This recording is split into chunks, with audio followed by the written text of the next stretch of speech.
Welcome, Wapham crew. Secure your tinfoil hats, buckle down tight, and hold on loosely as we soar over the rocky tops of the La Platas on a rocky mountain high, get sucked into the vortex of the Four Corners, and settle down snugly at mile marker 420 in colorful Colorado. It is Saturday, December 17th, Sunday, December 18th for those of you across the pond and beyond. Good morning, good afternoon, and good evening to you, and welcome to We Are Paradox Media's Late Night in the Rockies. I'm your host, TessaTNT, and I hope you guys had an awesome weekend so far, and thank you so much for joining us on one of our many outlets. If you're listening live right now, you're listening to us on KPNL Radio, which you can find at kpnl-db.com. You can also find us on Spreaker.com under We Are Paradox Media. You may also find us on your free time, whether you're working out at the gym, or just working it, on Spotify, Apple Podcasts, Google Podcasts, iTunes, iHeartRadio, CastBox, Tumblr, SoundCloud, TuneIn Radio, Deezer, Podcast Addict, and Podcast Chaser. Make sure you go over to our YouTube channel. Subscribe, please. It'd be so nice of you. And make sure you like whichever episode you're listening to, and give that bell a nice little spanking, so next time we have an episode come out, you'll be notified of it, and you'll know that there's a new show to listen to. Also go over to our Facebook and Twitter, like us there. We got a lot of funny stuff being posted, and also some very pertinent paranormal stuff. So tonight I have a treat for all my guys and gals out there. Tonight we have the Tangipahoa Parish Paranormal Society with Miss Lindy Rayborn, Josh Williams, and Thomas Bromfield. So, Lindy McIver is from a small town in Mississippi. She's a mother of two amazing kids. She is a paranormal investigator with Tangipahoa Parish Paranormal Society. She has always been interested in the paranormal because of her own experiences. Since actually investigating, she has not only been able to help spirits, but many people along the way as well, and she has met some really amazing people who have become like family and taught her so much along the way. Then we have Mr. Josh Williams, who grew up in South Louisiana. He's the co-founder of Tangipahoa Parish Paranormal Society. He was always a skeptic until he started going out and investigating. The paranormal world was shown to him and has shown to him a lot of amazing things, and he has met a lot of great people along the way. Then we have Mr. Tommy Bromfield, who is the co-founder of Tangipahoa Parish Paranormal Society. He grew up in southern Louisiana and lived there his whole life. He's always loved horror movies, especially ones dealing with ghosts, and throughout his childhood he would experience weird things every now and then, but didn't think much of it at the time. As he got older, he thought maybe there's something true to all this, so he went out with an analog tape recorder and went to a local cemetery and caught an EVP. That's pretty much what did it for him. He has met so many great people along the way and has had a lot of people become like his family. He's looking forward to seeing what the future may hold. Well, welcome you guys, and thanks so much for hanging out with us tonight. Hey. Glad to be here. Hey. We finally got Twinkie Fingers on here. I'm so happy. Yay, Twinkie! No Twinkie today, but I'm still here. I'm still full from Olive Garden. Ooh. Endless breadsticks and salad. Olive What's that? Olive Garden? Yeah, oh yeah. Oh yeah. Y'all have those up there? Yeah. Yeah, that's why I said endless breadsticks and salad, and you guys are like, what? Well, we have that here. I came home and cooked chili and passed out on the couch. Nothing wrong with that. Mm-mm. So I'm excited. I don't even know what I had. Huh? I don't even know what I had to eat. I couldn't even pronounce the name of it. Oh, no. I just pointed to it. I'm like, yeah, I want that. What's that? So you don't pronounce it, you just eat it. You just go for it. That's right. Yeah, And don't ask what's in it. Oh, yeah. That could get pretty scary sometimes. Yeah. As long as it tastes good, I'm gonna eat it. Y'all know me. That's what I was going to ask. You can't pronounce it, but did it at least taste good? Oh yeah, real good. As long as it wasn't quail eggs, we're good. Figured that was gonna come up. Do we want to talk about that on here? Or I have your poo noodle ordered. Don't worry. I want to know what you guys talk about. So yeah, we could talk about that on here. I'm sorry, Tommy. Okay. Go ahead and get it all. Yeah, you know me. I don't care. All right. You can tell the story. Who wants to tell it? Huh? Who wants to tell that story? You want me to tell it? Yeah, you tell it. Yeah. Well, thank God it was a local investigation. I bought a jar. Lindy, I hear you laughing. I bought a jar of quail eggs, and I guess I was being greedy and ate the whole jar. And on top of that, we were all meeting here at my house, and my drunk neighbor came over and brought a half a smoked turkey. And I ate all of it too. Huh? It was really good, by the way. Oh yeah, it was good. So we went on about our way, and as soon as I got there, I was once we got to the location, about 20 minutes after being there, I was just kind of distant, like my stomach went to cramp. Uh-oh. So I asked Josh, yeah, I was like, oh my God, so there ain't no way I can make it through the night. So I looked at Josh, he was driving, he said, you want to take a ride? And I'm like, man, I'm hurting bad. What are you talking about? Yeah, you know when I'm acting weird, so. So I told everybody, I said, I'll be back. I said, we'll be back in a minute. Lindy's like, you got to go poo-poo? I said, leave it to me.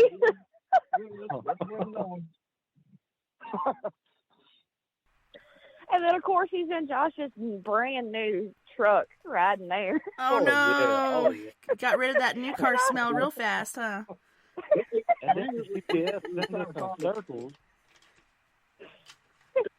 Yeah, that's what I was going to say. We were trying to take the fastest route. Well, it took us around this big old circle, and 20 minutes later, we wound up in the same spot we just left. I'm like, oh, my God. So. Oh, no.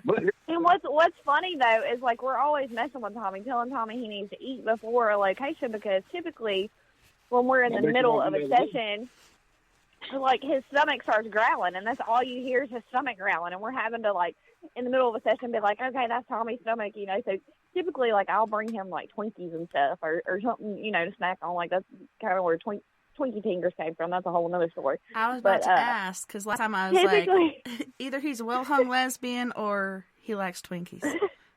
Well, typically, I'm, like, bringing him food. I'm like, eat so your stomach's not talking. And then after that last location, I was like, okay, you're no longer allowed to eat. I was like, from now on, I'm going to bring you a roll of toilet paper. And then as long as you don't bring me a jar of hot quail eggs, I'm good.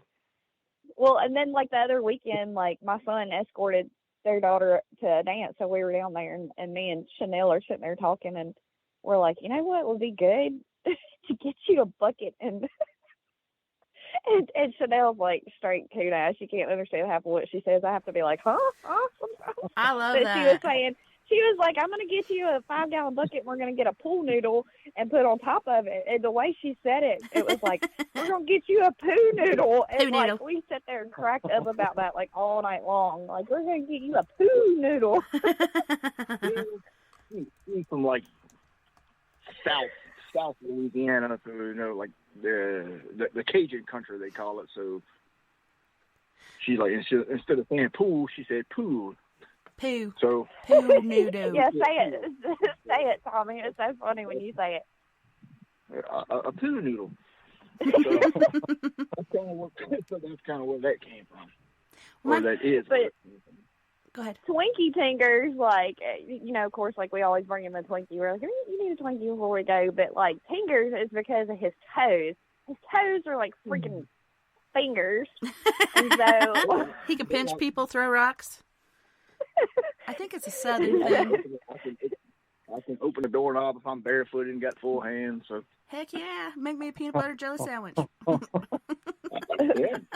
well, that might be kind of hard to do, but Poor Tommy, he's always like the one of the jokes, like, bless it. yeah, that's what it was me. I'm the one that gets picked on. Well, I was super excited. We still have to come up with Josh a nickname, though, because he doesn't have Right. one yet. He needs one. Oh, I'm good. I'm good. Oh no, you got to be part of this.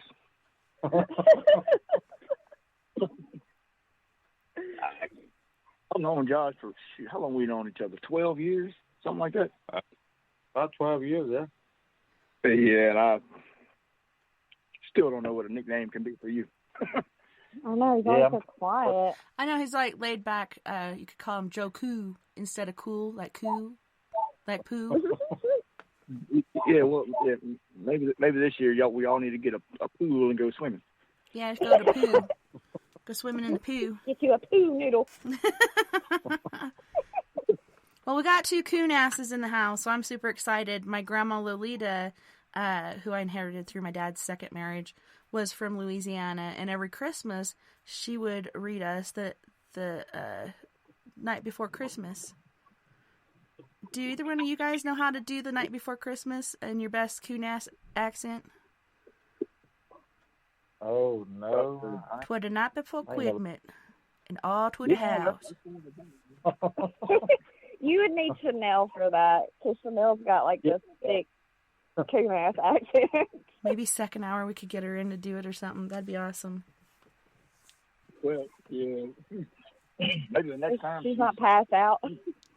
Yeah, she's already in bed sleeping. She's got to get up at 3 o'clock in the morning.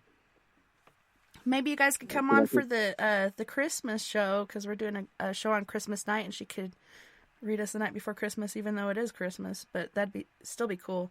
I did it once, a couple years ago on the show, and did my best impression of it. But there just ain't nothing like a true coon ass doing it. See, I her think that would accent's be cool to listen to. I think that'd be good. Heck yes, I'd love it. But her accent's not that bad. But her sister and her mom and dad, that's the ones. Woo!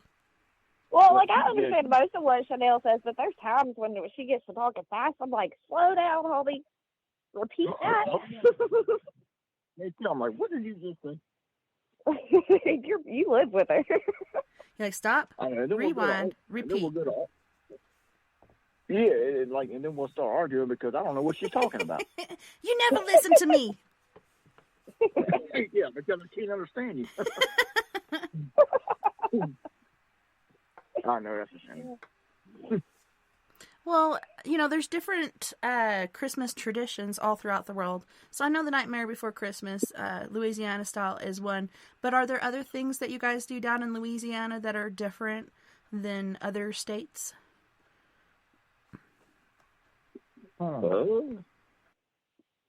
Like maybe Santa Claus has alligators or whatever pulling his sleigh through the bayou. They're not like bayou people where they're at, though. Like, they're not like, far down. Yeah. Yeah, they're not that far south, should I say. I see. Yes, every time I think of parish, I think of, like, far down south, So that's why I'm whisked away to that area, that region. Yeah, a lot of people think the same way. They think alligators and all that, but we're not that far down. You never know with all this weather change and this crazy weather as far as high winds and crazy-ass tornadoes. Something might swoop up and land in your backyard. They might start migrating.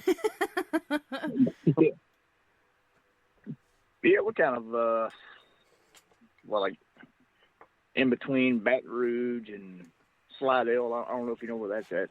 Yeah. I'm sure you know where Baton Rouge is. Yeah. At least on the map. Yeah, we're kind of like right in the middle. Very nice. So, Tommy... And I'm like an hour north of where they're at, so... That is so cool. And you're not in Louisiana, right? You're just, like, right across the border? Yeah, I'm in Mississippi, but, like, literally just right over the state line, so... Well, I'm just super stoked that you guys got together in the first place, and we kind of touched on that last time you were on the show, but we really didn't get Tommy's take. I was like, man, I wish Tommy was in, but I think he was working that night. Yeah. But Tommy, if you want to kind of talk about how you and Josh got together. I almost called Josh Scott for some reason. You and Josh got together, and But go ahead. So, What? I said that's my middle name, Scott. Oh, is it? Oh, that's crazy. Okay, cool. That is pretty cool.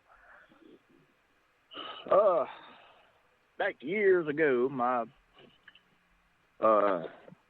ex-wife, she worked at the Piggly Wiggly, which is, Josh, she's a manager there now. And you were, the assistant manager back then? Yeah. Yeah, okay, yeah.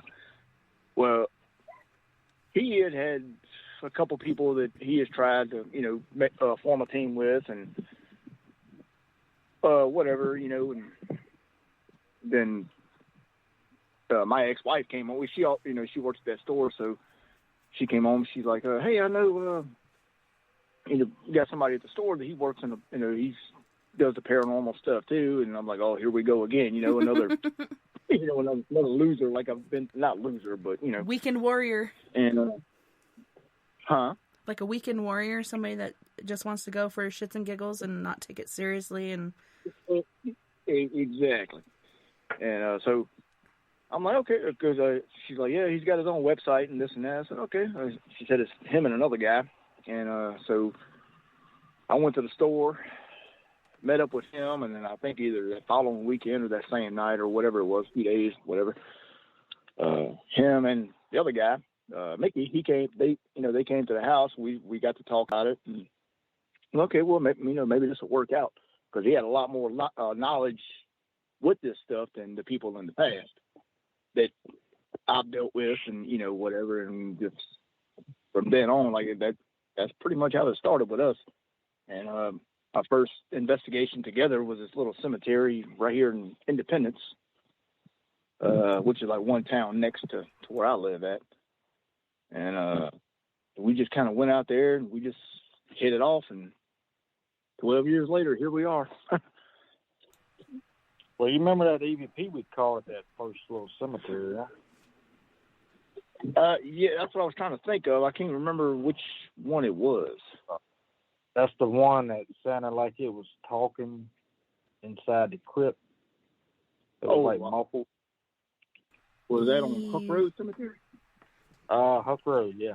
Hook Road. Yeah, okay, yeah, that might have been the first EVP we called, which is probably the next investigation we went on. Yeah, that's where it on it. Huh? We did Colonial the first time, didn't we? Yeah. That was the first one we did. I think the next one was Hook Road. And the story is with that one is there's a little doll house, which is actually a tomb. A 4-year-old little girl was buried there. Oh, I've seen that. Not personally, but on videos. Oh, really? Okay. Well, yeah. And the story is, if you knock on the grave 3 times, it's supposed to knock back. But you know how that is. That's just a myth. We've tried it and nothing works. But there is definitely activity in there. Now that particular grave is in the front right-hand corner of the cemetery. But most of the activity starts, or happens towards the back. Like you get like chills and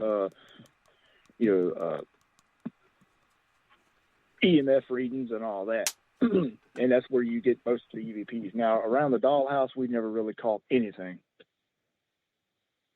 as hard as we've tried. So, I mean, that's just a myth. It seems pretty quiet, and it makes me wonder, was it more active before her parents were buried there with her? Because I know, she had died at an early age, and I know that the dollhouse that is there now was not the original one. I think they came in and rebuilt it because the original one had started to decay or whatnot. But I think once the mother and father were buried, like, it kind of makes sense to me that maybe she was quiet after that because they finally found each other or something. I don't know. I'm just assuming, but... Okay, well, that makes sense. I never knew it was rebuilt. Yeah, I think it was like a Girl Scout troop or something. I remember looking at different pictures on different people that have gone there and investigated and such. And there was one from a long time ago, and it had 2 women and a bunch of little girls, which I think it was like a Girl Scout troop. So I think they all got together, and probably, most likely, some of the dads showed up and helped with the structure and everything. Because from what I heard, it was originally like a wooden dollhouse, but now it's brick, right? Like a red brick with the overhangs over the window and such. Yeah, yeah.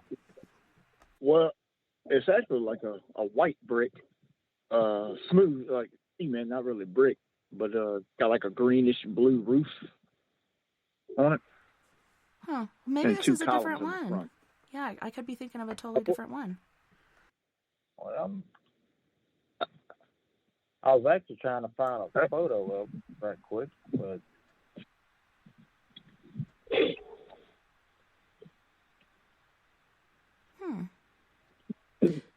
Yeah, because that's the only one that I had heard about throughout history was, and it's right there kind of in the front of the cemetery near the road. yeah. Like on the right side. Yeah, so perhaps it was white originally and now it's red brick. I don't know. It's been a while since I've been out there. I know it's been a white brick now for years. Yeah, I'm let me have to see. take a ride out there. Yeah, because I'm gonna have to look up the dollhouse too, because I'm like, I know it was like 2-tone, like red and orange, the one that I saw, and it had like little metal overhangs on the door, and there's like a little bed sort of thingy built in there, and different toys and such, and it's got a door and windows, and That's a different one that okay. I was talking about, yeah. Okay. Well, I'm sorry. My dog's barking. The hellhounds have awakened. Yeah, I think the date he's mad. He's on a chain. He's mad. But he likes to run next door and kill my dad's cat, so he has to stay on a chain. But my other babies are like out here running around, and he's like, I'm not okay with that. Let me off. Yeah, I think the date on this tomb was 1934 to 1938, I believe. Well, see, this one's not too far off. It's 1933, 1929, 1933. So she was 4 years old. This one's in Alabama. Oh, that's in Alabama? Yeah, that's.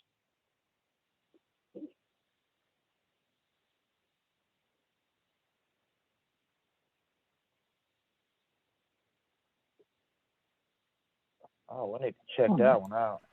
Yeah, I was muted, so I'm going to repeat for the listeners. The one I was talking about was Oakwood Cemetery in Lynette, Alabama. Sorry about that. Where is Lynette, Alabama? I've never even heard of that one. Yeah, I'll take a snapshot of it real quick, and then I think we might have a group message, but if not, I'll just send it to... I'll just start a group chat. But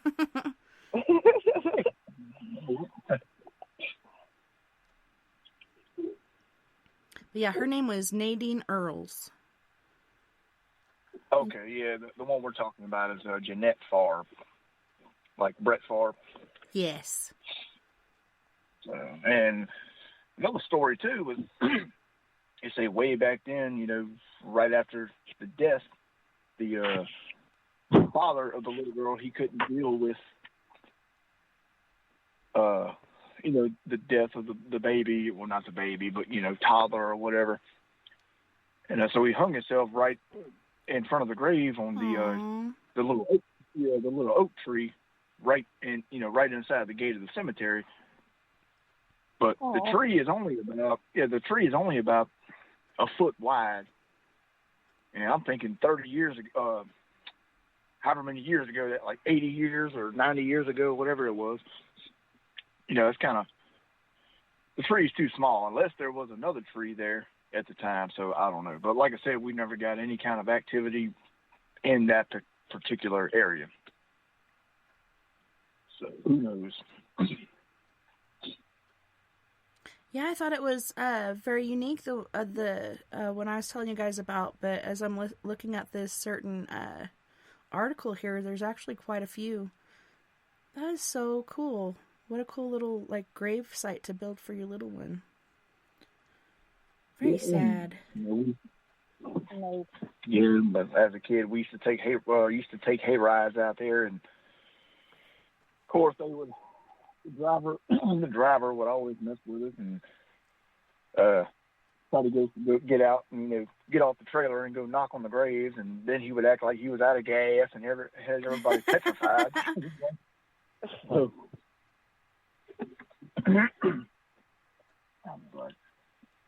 which we hadn't been out there in a couple of years probably. I think we need to get back out there just to see.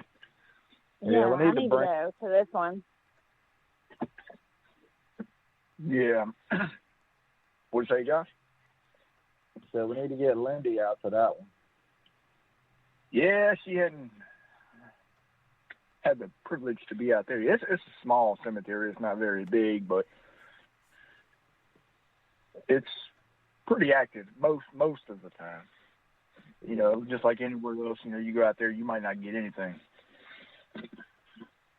Yeah, it's true, and it's a lot of people think of it as if, it's like being on one of these TV shows where they just show the most exciting parts, or they emphasize things and act things out or whatnot that aren't really happening. Mm-hmm. I can name a few names, but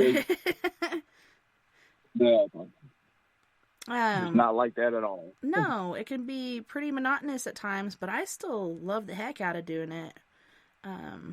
Oh yeah. No, we have a lot of people that comment on our live videos, and they're always like, "You need to do more. You need to ask it." And I'm like, a lot of times, you sit there in silence just to kind of get a feel for the actual noises that the building itself makes, or the location, to kind of decipher what is what, And I don't think people understand that. They just think you go in there and you're just chit-chatting with them the whole time, and it just doesn't work that way. Yeah. Yeah, it's kind of like goofing around when I was a kid. But okay, your picture just came through. That's nice. Yeah, they had a nice one that they built I there. am still freaking out about that picture you sent me of that little girl and her mean mugging. That is an awesome freaking capture. I know. She's like, "Why the heck are you taking a picture of me right now?" She looks like my daughter at that age, because Delaney looked like that. She would take what was that taking that? Let's see. That was at the Durango and Silverton Narrow Gauge Railroad Museum, of all places. Yeah, pretty interesting. Okay, so I kind of sent these out of order, but yeah, I'll send that to this group chat too, because holy shnikes, so we went there, and I'm a night owl, so I really hate mornings, and my mentor at the time, she's like, we got into the museum, and we're going to go at 8 o'clock in the morning. I'm like, you said 8 p.m., right? No, 8 o'clock in the morning. I'm like, holy shit. Okay, so we went and did this preliminary investigation, and it was so much information came through. They'd been calling her Emmy, but her name was actually Kate Johnson, this woman that's also in the picture, trying to get out of the picture really quick. The little girl's name was Emmy. Come to find out, Kate Johnson was the older woman. So, yeah, it's pretty interesting. I'll share that picture with you guys too, but it was amazing. I showed it to them when you sent it to me, because I was actually with them. We were headed to a location whenever you sent me that, and I was like, holy crap, look at this. Oh, wow. Yeah. That was here in Durango, Colorado. Yeah, that sounds like a pretty interesting place.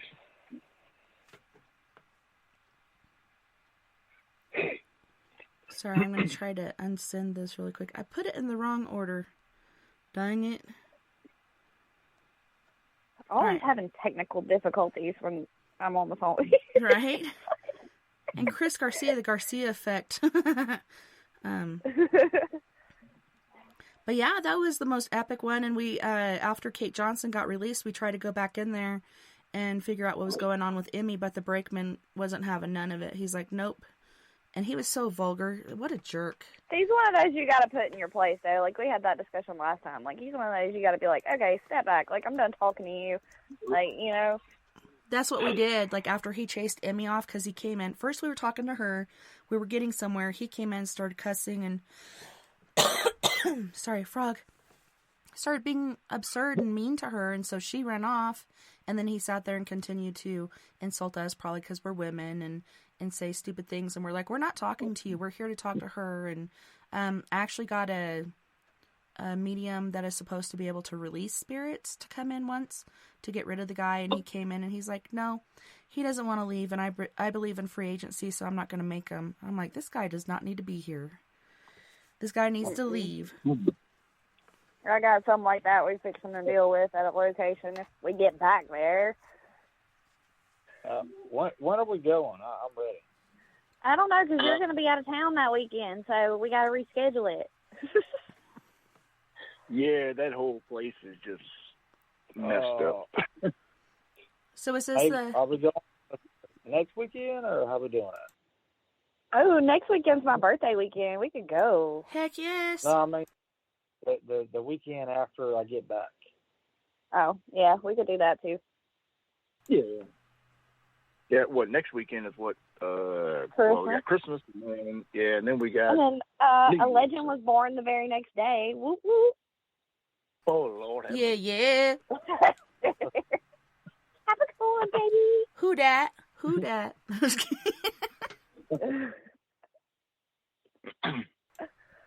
So you guys... Y'all want to... Go ahead. Go ahead. No, go ahead. Well, I was about to say, you guys, during our last show, I think it was the very next day or perhaps shortly after that, you guys were supposed to go on this epic investigation somewhere, and I was like, man, I wish I would have waited a little longer, but then I got you back now. Where did you guys go, and what happened? Is this the place you're talking about, or...? This is where Tommy had to go poo-poo. Oh, no. That's why you only eat a couple quail eggs and not the whole thing. That's why you share with your friends. Well, next time I don't think I'm going to eat any at all. Don't be gun shy. It was actually... It was a private client, and I think I sent you that picture of that's how we got on the subject, I think, of the little girl picture was what was caught on a game trail camera. And it was almost looked like, I'm going to say it was almost like it was descending. Like, it was really cool. I think I sent you that picture, though. Was it in a place that kind of looked like a hospital, or was this more recent? No, this was out on a piece of property. Let me look. There's actually 2 trailers there, but they have like a couple barns, and there actually used to be a really big house up on kind of the middle section of the property that burned back in the day. I don't remember what year they said it burned. Oh, but, shit, I see it now. Yeah, he's like glowing. Yeah. Holy crap. And it was actually kind of like in a little dip, like where they have like a little horse arena and stuff at. Yeah. It was really cool, though. I haven't really reviewed any of like the stuff from then, but as far as stuff that happened that night, I know I kept feeling like my head was being touched. Like, I was like, somebody's messing with my hair. And then, of course, like, Chanel was like, yeah. I was like, is something touching me, like, on top of my head? And she was like, yes, like, they had the SLS, like, mapping a figure and, like, touching my head. Oh, wow. But as far as, like, the EVPs go and stuff like that, I haven't reviewed any of that yet because work's been crazy. I don't know if the boys have reviewed any of their stuff yet, but... No, I That's the hard part. That's where you got to kind of get a tech person in your team, because it's so difficult. That, for me, is the hardest part, is going through all the evidence. Is going back, yeah, I know. Yeah. You know what you experienced at the time, what happened to you, and the personal experiences, etc., what you see on the SLS camera. But as far as EVPs and everything, it could take months to go through that stuff. Yeah. Well, I know we did, like, I was just walking around taking some stills, and I know, like, I captured several, like, amazing orbs. It was almost like some shadow figures in the barn area. Trying to think of really if anything else. Like, we heard some weird noises, like, when we were walking, trying to kind of debunk some stuff. But I don't really think, as far as anything just like super exciting happening. We did get to check out a really cool ring. That was made out of bone. A bone? Yeah, that apparently like a slave had carved, and it was actually found like in New Orleans, like during construction. What was it look like? I can do those pictures. Yeah, I think he said he found it like 4 feet deep in the ground on. I cannot remember the road or street he found it on. I don't remember either, but it was like downtown, like French Quarter area. I do know that. Yeah. Where the slave had found it, or the homeowner? The homeowner. Okay. He was actually down there working and had found it and took it back home. Yeah, and of course, they've got it sealed. They've had it blessed and whatnot. Like they're kind of, after they kind of did some digging and were like trying to figure out like what it was. And once they found out, they were like, okay, I'm not sure I really want this at my house. And now it's like sealed and like crazy. But they did bring it out and let us kind of look at it and hold it and take some pictures. So that was kind of cool. What did the carvings look like? It wasn't really like, to me, it wasn't really like any type of design. It was almost just like different lines going across it. I'll send you pictures of it. Or Josh, if you're in that message, you got the pictures, you can shoot it over to that group chat. I'll send them right quick. Because I think we took them when Josh was home. And he had it like in a little small Ziploc bag, wrapped up in a paper towel, inside of an envelope, inside of a mason jar. Yeah. Inside of a safe lockbox. Oh yeah. She was like, she absolutely refused to touch it. She was like, I'm not touching that thing. Like, y'all are gonna have to get it out. Where's the tongs? Why did it? Speaking of things that we need to go get, we do need to go get that duffel bag too at some point soon. John just said, why did it end? What does that mean? Oh.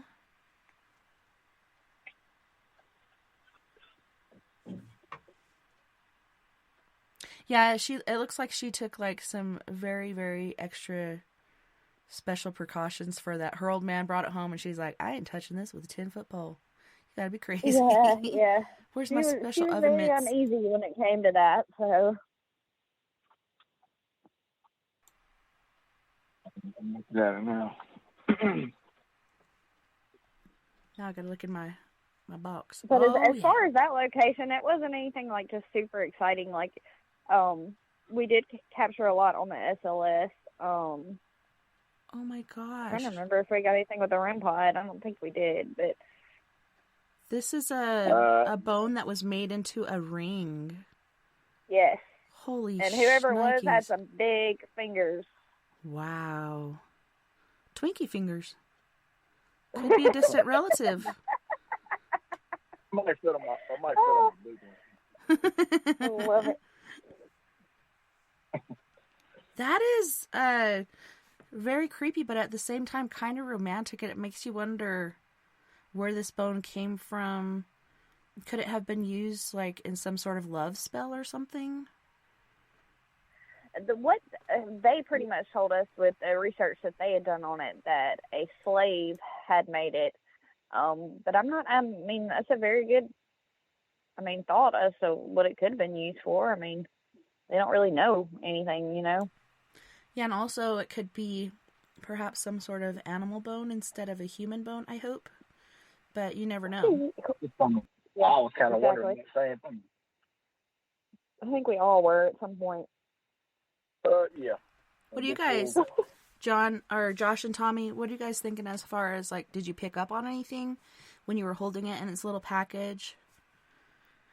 Well, I never got to hold it, unfortunately. Yeah. But, I did. I did. No, I just feel like it's kind of like meant to be where it's at now, like I feel like they're keeping it and doing it justice to where it's at. So I think it's pretty happy with where it's at right now. So this guy found it on a construction job when they were digging and kept it. Yes. Wow. And it was 4 feet deep in the ground, but it was in New Orleans, so New Orleans floods all the time. It's 6 feet below sea level. Yeah, it could have washed away some land or something. Right, that makes it cool to me too, because it could have came from God only knows where. Didn't they say you found it back in the 70s, I think? Or Yeah, I think he said like 74 or something like that. Yeah, it was back in the 70s that, when he found it. Yeah. I guess he's had it for that long, which I would have done the same thing. I would have kept it. Right. Now, y'all remember in the house, the trailer that we were in, the stove came on by itself. Oh, yeah, that, and you remember that vent, like, being super hot, and then when we went back there again, like, it was cold? Yeah, and there was no electricity, and there was electricity, but nothing was on. Like, the air conditioner wasn't on. Because they don't stay in there; they just use it for storage and stuff. So I don't know.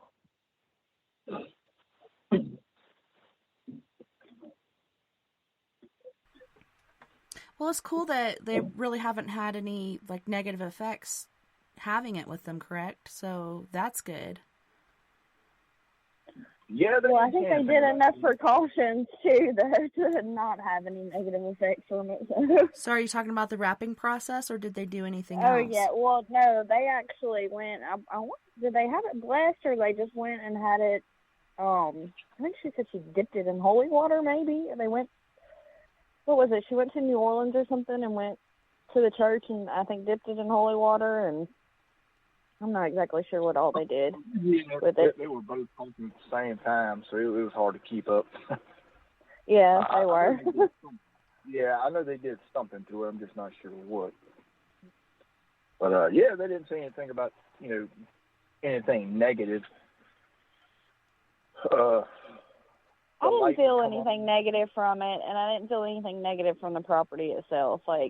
And they were actually talking about that as far as, is there a way to get rid of what's there? And I was like, to be honest, if it's not bad, why would you want to get rid of it? I mean, let it come and go and do its thing, And the homeowners, they're buried on the property.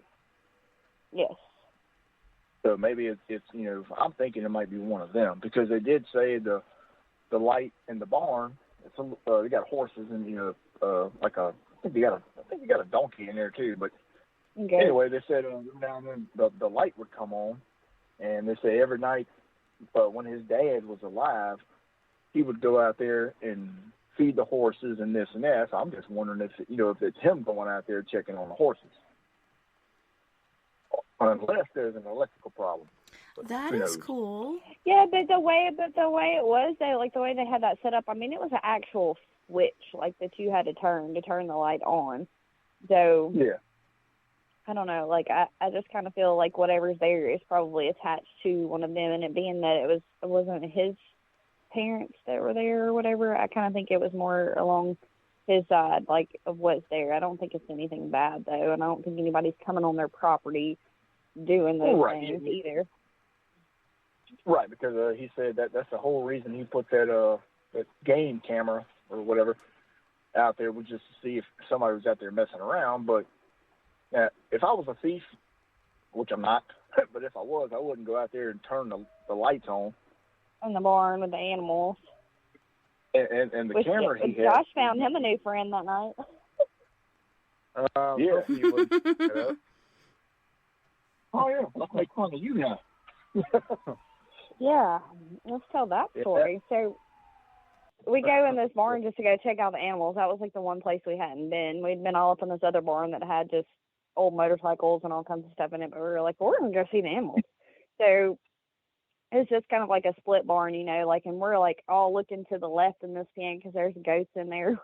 And Josh goes to turn around, not realizing that there's a horse in the stall behind. And he turns around and oh God, it scared the crap out of him. It was so funny. Well, nobody told me I was petting a goat, turn around and bam, he's right there in front of me. And he had his head hanging over the stall door and everything. Josh turned around and near about kissed him. Yeah, feed me, Seymour.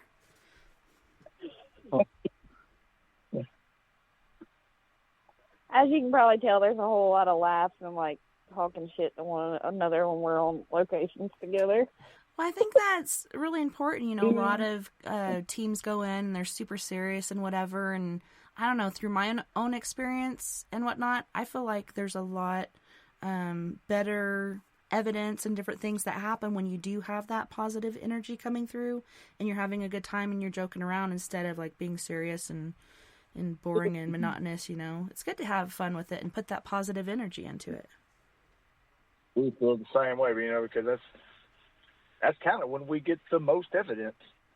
Sometimes it's like when we're just ignoring, you know, whatever's in the location. You know, we're just sitting around chatting, and that's when stuff starts to happen. Yeah, they're like, hey, what are you guys talking about? Well, the boys have been kind of outnumbered with us girls, so, you know, they kind of catch the brunt of everything. So Josh was saying that, oh no, I'm sorry, never mind. Oh my goodness. We have a visitor. I'm not going to mention it right now. I will let you know on break, and we'll know where to go from there, but I don't want to cause any issues or whatever on the air.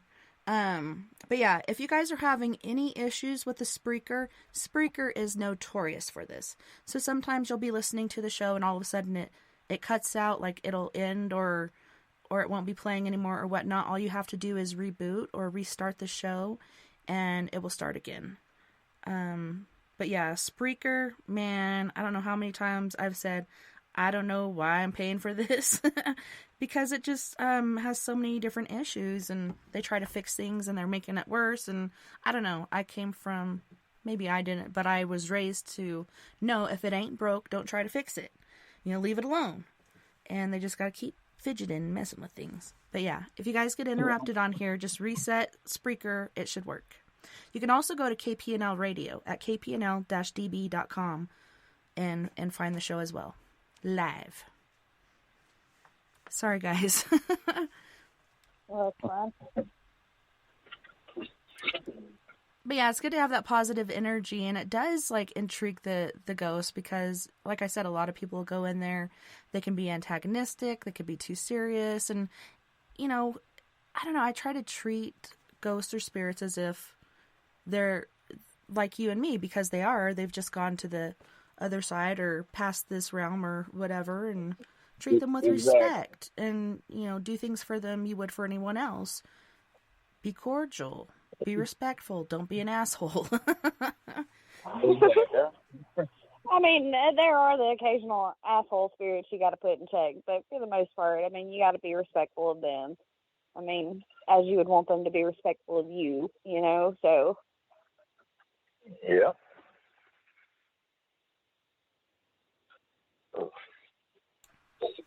Well, here in about 5 minutes, we're going to go to break. So did you guys want to say anything else about this last investigation that you did to kind of wrap it up, put a pretty little bow on it?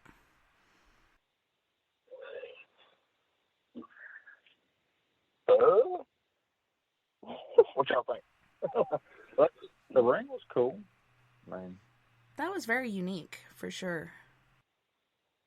Yeah, and the whole threat. I wasn't really, like, knowing what to expect from that location, but, I mean, we did capture some stuff. I mean, of course, you go into every location wanting it to be, like, extremely active and whatnot, which this one was not. But, I mean, we did get some good stuff while we were there. And she did talk about, like, some of the info, like, of the house that burned there is actually, like, a lot of that info and stuff is actually in a museum located there in town. And we've actually been trying to get in there. Tommy's supposed to be working on that, getting us in there to maybe do an investigation. So maybe if we get in there, we can actually learn a little bit more about the property itself. Yeah, Tommy. And the original owner, so. I'm just giving you shit. He's slapping on the job. And, yeah, that location, too, that's actually my sister's ex-boyfriend's parents' property. Oh, wow. I stayed there before. I think went on vacation or something. There was nobody on the property but me, and I've never had any kind of experience there, which I've never heard any stories either until recently. And then they contacted us on Facebook and wanted us to come out there. And until then, like I said, I never had any kind of experiences there or any kind of bad feelings until we investigated, which it still wasn't a bad feeling, but like the stove coming on by itself. I don't know. We had a lady there. She swears she wasn't leaning up against the stove, but all of a sudden her back, the back of her jacket, the lower part started getting hot. So that's when she said something. She turned around, there was a big blue flame coming up from the stove, and I went and tested it out. And you have to push that knob in and at least turn it about a half an inch, if not a whole inch, to turn it on. So I don't think there's any way she could have accidentally moved and turned it on. I mean, I'm not trying to be rude or anything, but did she have a big old booty? No. Okay. No. I'm just trying to rule some stuff out. Well, while we were in there, we did actually get some REM pod hits and whatnot. And we did get a little bit of activity. We had I had a pendulum. We were using it. We got a little bit of activity with that, but nothing major. I don't know. I forgot about the pendulum. Well, that's good. See, and Tommy could have went poo in that trailer the whole time too, instead of leaving location. Yeah, but some people are weird about pooping in certain places, You Well, we didn't realize it was open and that we could go in there. He was like, "Now she goes." because the owners were not home at the time, and as soon as me and Josh left, the owner texted me. So, hey, we're on our way home. I'm like, oh, crap. They literally pulled up right before Tommy and Josh, because I walked out there to meet them and talk to them or whatever. They had literally just walked up and were talking with me and Chanel and Howard and his wife and stuff. And about that time, Tommy and Josh pulled up, and then she was like, "Oh, y'all could go in the trailer up here too, and there's a bathroom in there." Went right there the whole time. That was some real need to know information right there. It was impotent. Yeah. I think at one point Josh offered him a shirt or something he had in the back of his truck. Just use your socks. It's okay. You can buy a new pair. As long as you gave it a proper burial. Just kidding. As long as it wasn't in Josh's new truck. Yeah. Oh, poor guy. Hey, Josh, I got a shirt back here you can use. I was like, let's go. And then it seemed like I know it wasn't, but it seemed like it took forever to get back home.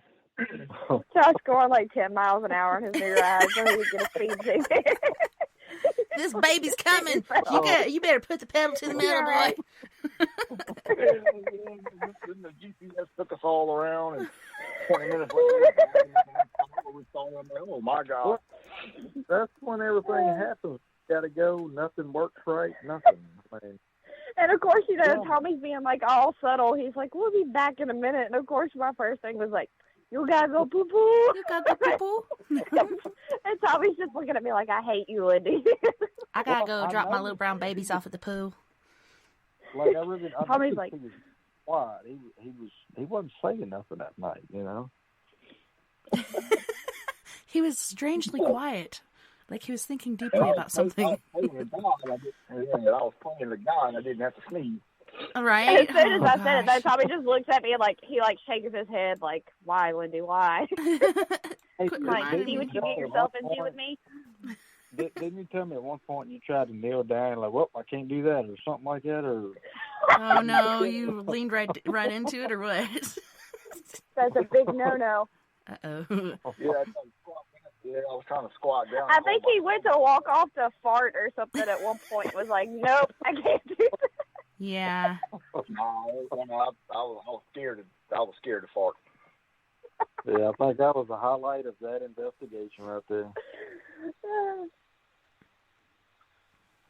Yeah. Well, on that note, you guys, we do have to go to our first music break. So on this break, we have Music for Savages by Miss Mia Savage, who originally hails from Phoenix, Arizona, but she lives up here in Bayfield. She's kind of like a snowbird. She goes back and forth. She's going to be singing Our New Reality, Singing to Your Grave, as well as Bury Me in Heaven. You guys don't go anywhere. We'll be right back after this music break.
secrets anymore.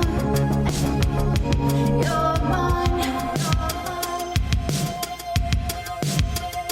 You're mine. Tonight.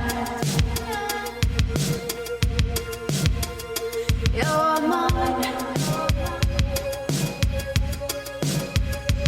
You're mine. You're mine.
I wanna show him love. I wanna knock him down.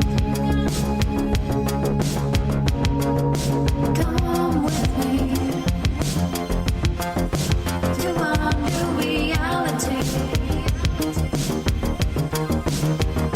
You don't need all the shit that he brings anymore. You're mine.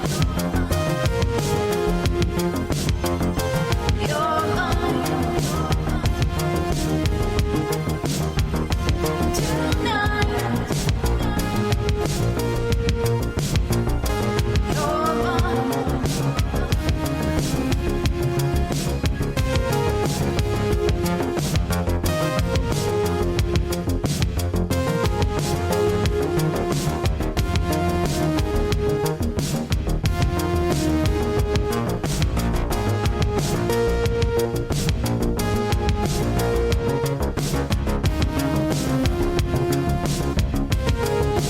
Come with me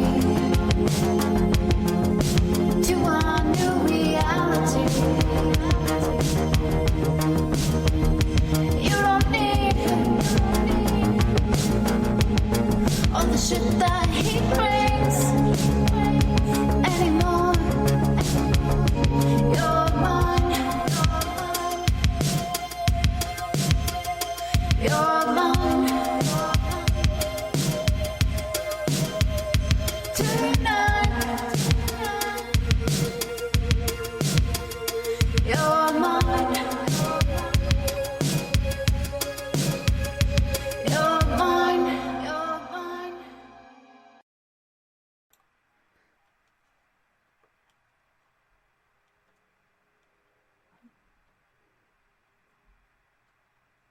Welcome back, and thank you so much for joining us this evening on We Are Paradox Media's Late Night in the Rockies. This evening, we have Miss Lindy Rayborn. We also have Mr. Josh Williams, as well as Tommy Bromfield. You guys, welcome back, and thank you so much for joining us this evening. Thank you for having me. Always I a just good want to time. I just want to say thank you for saying all those nice things, Lindy. I don't know. It's like you said, we've never met before, but with me and Alyssa and Caden and so many different people that I've met through either other shows or on the internet or whatever, you feel like you've known each other forever. And it's kind of like, Yeah. I don't know, I call it my paranormal family because Yeah. it's just another extension of my family. And a lot of people tell me, your family's huge. And I'm like, I know it is. I've been building it for my whole lifetime. Yeah, well, I mean, I definitely feel that way about you, girl. Like, for real. Like I said, like, I'm always like, yeah, I've never met her, but, like, I feel like I've known her my whole life. Like, she's badass. Like, y'all love her, too. Yeah, eventually I'm Constantly going to saying get that. out to Mississippi. When I went out the Halloween, I got the tinnitus in my ears. We went down to New Orleans and then came back, but we all met down there in New Orleans, me and Alyssa and Caden and my sister, and I drove down there from Arkansas. We were going to stay in Mississippi for a while, but we had a lot of other crap to take care of. But I definitely want to go to Mississippi and back to Louisiana because there's just something about the South. I think every area is particularly different as far as its paranormal activity and different cryptids and different things that go on there. Well, I was talking to Josh and Tommy, too, and so now I was like, we need to just plan a trip and go out there and Cussy and, like, see what she's got going on out there in the paranormal world and us all do an investigation. Like, that would be cool. Yeah, I was Ooh, excited when you give said us that. a I new was like, outlet. hell yes. But I get that threat a lot, and then nobody ever comes through with it. Well, we will plan it, baby girl. We will plan it. That would be Yeah, awesome. Colorado. Cool. Oh, I'm just saying Colorado would be cool to investigate out there. Well, it's really And cool plus- right now. It's about 57 degrees Fahrenheit. It was 14 earlier today. I was like, are you freaking Okay, serious? yeah, we're going to have to come in the summertime because I'm not a cold kind of girl. Yeah. Snow ain't my thing. Spring it or was summer? like 80 here today. So how's the weather been over there for you guys? I hate to like really, really get off topic, but the weather recently to me is paranormal. Like I was watching this video where it shows the map and the winds and the high rate of speed and how the storms in Kentucky and other places happened last time, and now it's like happening again. So pretty soon there will be other horrific storms, and I think it's just going to get worse and worse every year. But have you guys noticed anything different in your environment so far as weather, COVID, like just people's personalities, anything like that? Let's start with Tommy this time. And then we'll go Josh, and then we'll go Lindy. As far as the weather, it's like the summers, like the winters are getting shorter and shorter. You know, like right now, you know, I'm sitting outside. It's 60-something degrees at the end of December. And I've been in shorts all day, sweating. I've been outside, whatever. And, 10 years ago, this time of year has been freezing cold. So I don't know. It's kind of weird. Like, we've been getting more hurricanes and more tornadoes, than what we had before. Because before, you never really heard of a tornado, hitting in this area. Yeah. And during what was the last hurricane? Ida. Well, come to find out, right across the road from me, a tornado touched down. Wow. Which I just realized that like a week ago. I'm like, man, I didn't realize it was that close. And you used to never hear about that, except for the last couple of years. Until the last couple of years. And so I think one day we're not even going to have a winter, anymore. And when we do, it gets down in the 30s, maybe 20s, ever down in the teens, and we'll see a little bit of snow. And it lasts about 2 or 3 days with a hard freeze and all that, and then it's back to 90 degrees again. Right. So, I'm good with that. Totally good with that. 90's not bad. So it makes no sense. Yeah. But that's the way it is here. So. How about you, Josh? Well, not only, the hurricanes and tornadoes, but just a simple storm that comes up, a thunderstorm, they're getting stronger, just like today. Yeah. Like they out of nowhere too, And a lot of times they just come out of nowhere, like the sun can be shining, bright, pretty sky. 10 minutes later, the sky gets black, and it's on. Wind blowing, lightning, thunder, heavy rain, and then it's gone. Yeah. Yeah, and I was watching accounts. Sorry, Lindy. I'll get to you next. Of the tornado that happened in Kentucky and such, and how short-lived the preparation was. Like, usually you'll hear the sirens, and then you have at least 5 minutes or so to get your shit together, or get your closet cleaned out, or wherever you're going to hide from this thing. I don't know. I saw a picture of these 3 girls. 2 were in the bathtub. 1 was standing outside, and the mom took a picture, sent it to a family members to say, oh, we're okay. And I guess the 9-year-old girl ended up dying. But like you said, it moves faster. And this thing I was watching the other night, it was showing the wind currents. And they're like, you see those little strips in white? Those are wind currents. And the longer the strip is, the faster it's moving. And so just naturally it's moving so much quicker. So I think weather's rolling in, and it's showing really, really cold spots, and then hot spots, and then cold spots, and then hot spots. And once those collide, that's your recipe for a freaking tornado.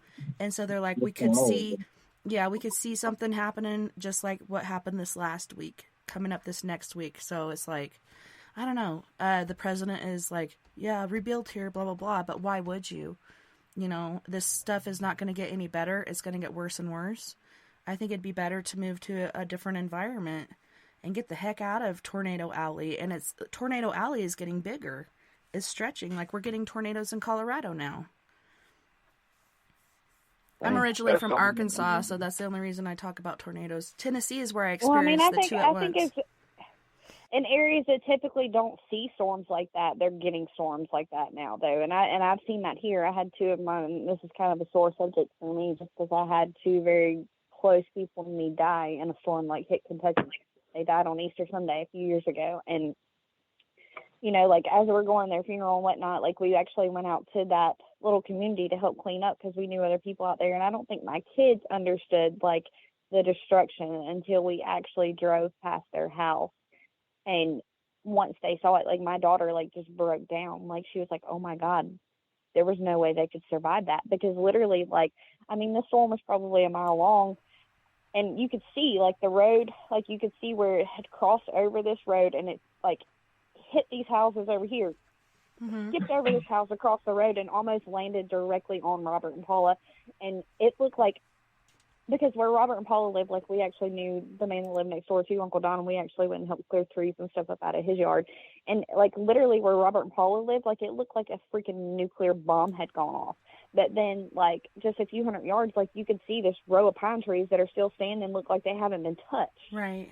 It's so strange. And it's just, and it's paranormal. so surreal though. Like you hear about all this stuff, but it's so surreal to actually go and see like the disaster itself, you know, and then to know like you lost two loved ones behind that, and they didn't have a chance. Like he was actually on the phone with his dad and was like, hey, it sounds like a freight train coming, I gotta go wake Paula up.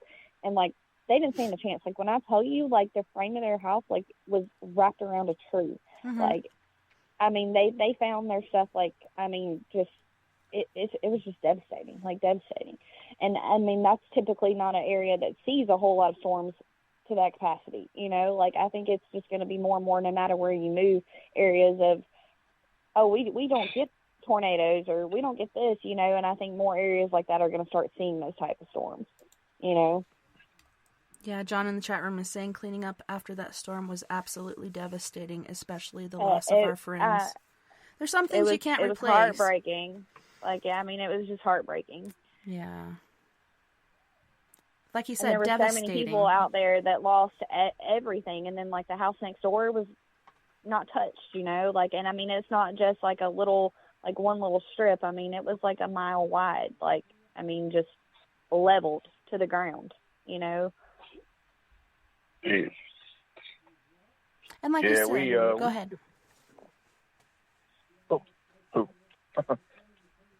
was just gonna say, like we kind of got lucky. I had 3 sections of my privacy fence down and a few limbs in the yard, and that was it. And the neighbor next to me, which is probably 30 yards from my house, had a big oak tree like right through her living room. Wow. Which we were talking about that though when I was there. Like y'all are just lucky, like because I know y'all have that big, like I guess it's an oak tree, like in that yard behind y'all. Like, but I don't think even if it fell, it would have been close enough. But y'all are just lucky y'all don't have any big trees in your yard. Yeah. Yeah, we got lucky. We got lucky on this one. We were out of power for like a week. Well, exactly a week. Jeez, Pete. Other than that, we were lucky compared to, you know, some people. Yeah. And I know, like, they were saying, like, Ida was as bad as Katrina, but for me, Katrina was worse. Like, we had more damage during Katrina, and we're out of power for way longer during Katrina than we were with Ida. Maybe they're saying it's worse because it hit properties that were worth more money or whatever. I don't know. What is worth to certain people than it is to others? You can amount worth to different things. Because, like you're saying, I thought Katrina was way worse. I was like, thank God, because Katrina was catastrophic. It was insane. It caused so many different things.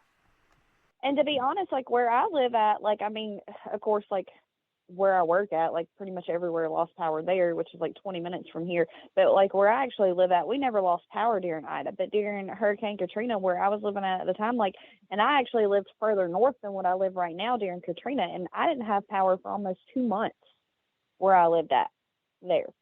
I couldn't even get to my house.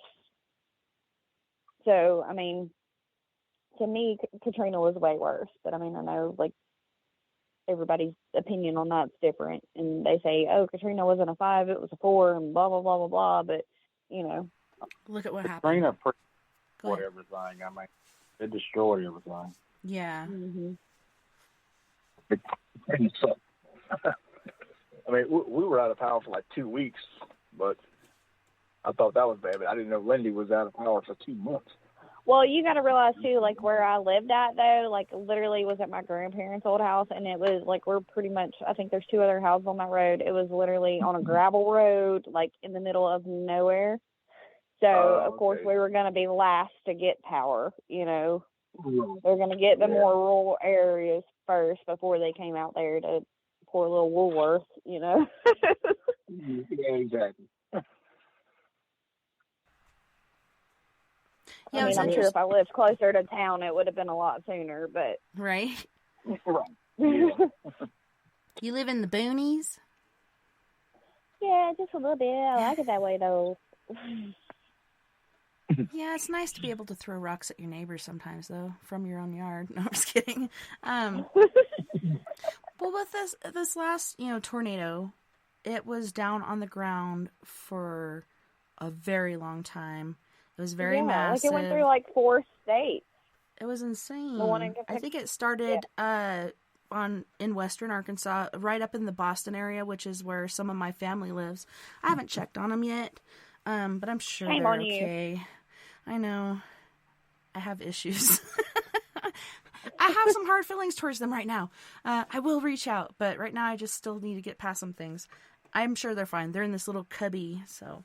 but yeah, from western Arkansas up into Kentucky, I believe it was Tennessee. Was there another state? You said 4. What was the other one? I want to say they said 4.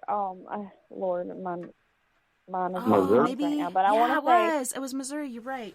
Yeah, Missouri, I think, because I want to say it went through 4 states.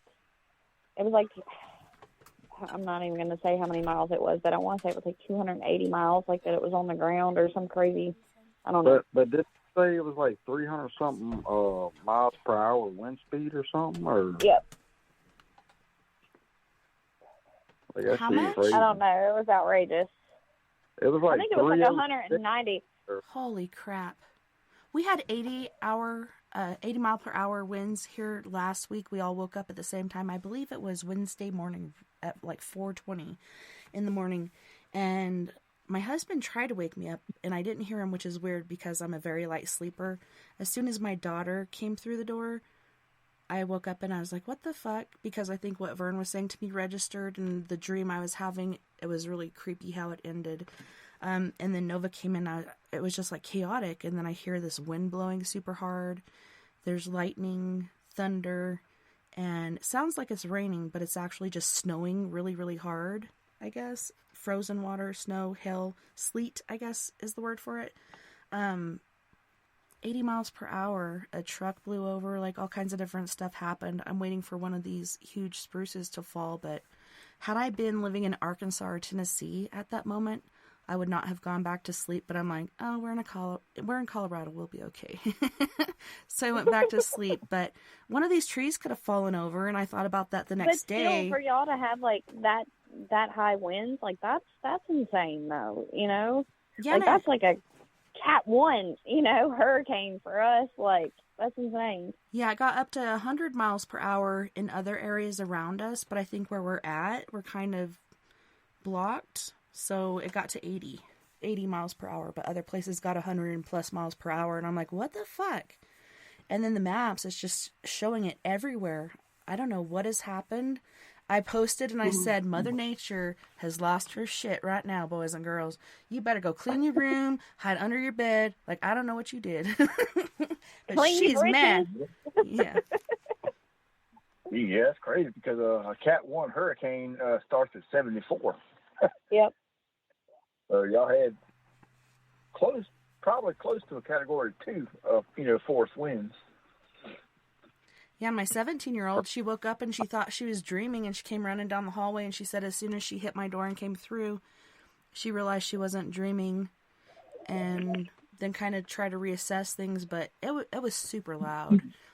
The 2 littles, the 6-year-old and the 9-year-old, they didn't hear nothing. They slept through the whole thing.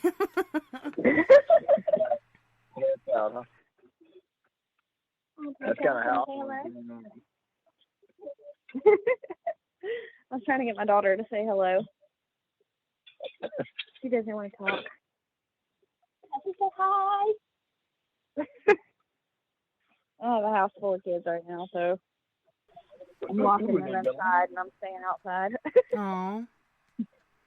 So is that Tommy talking? What were you saying, Tommy?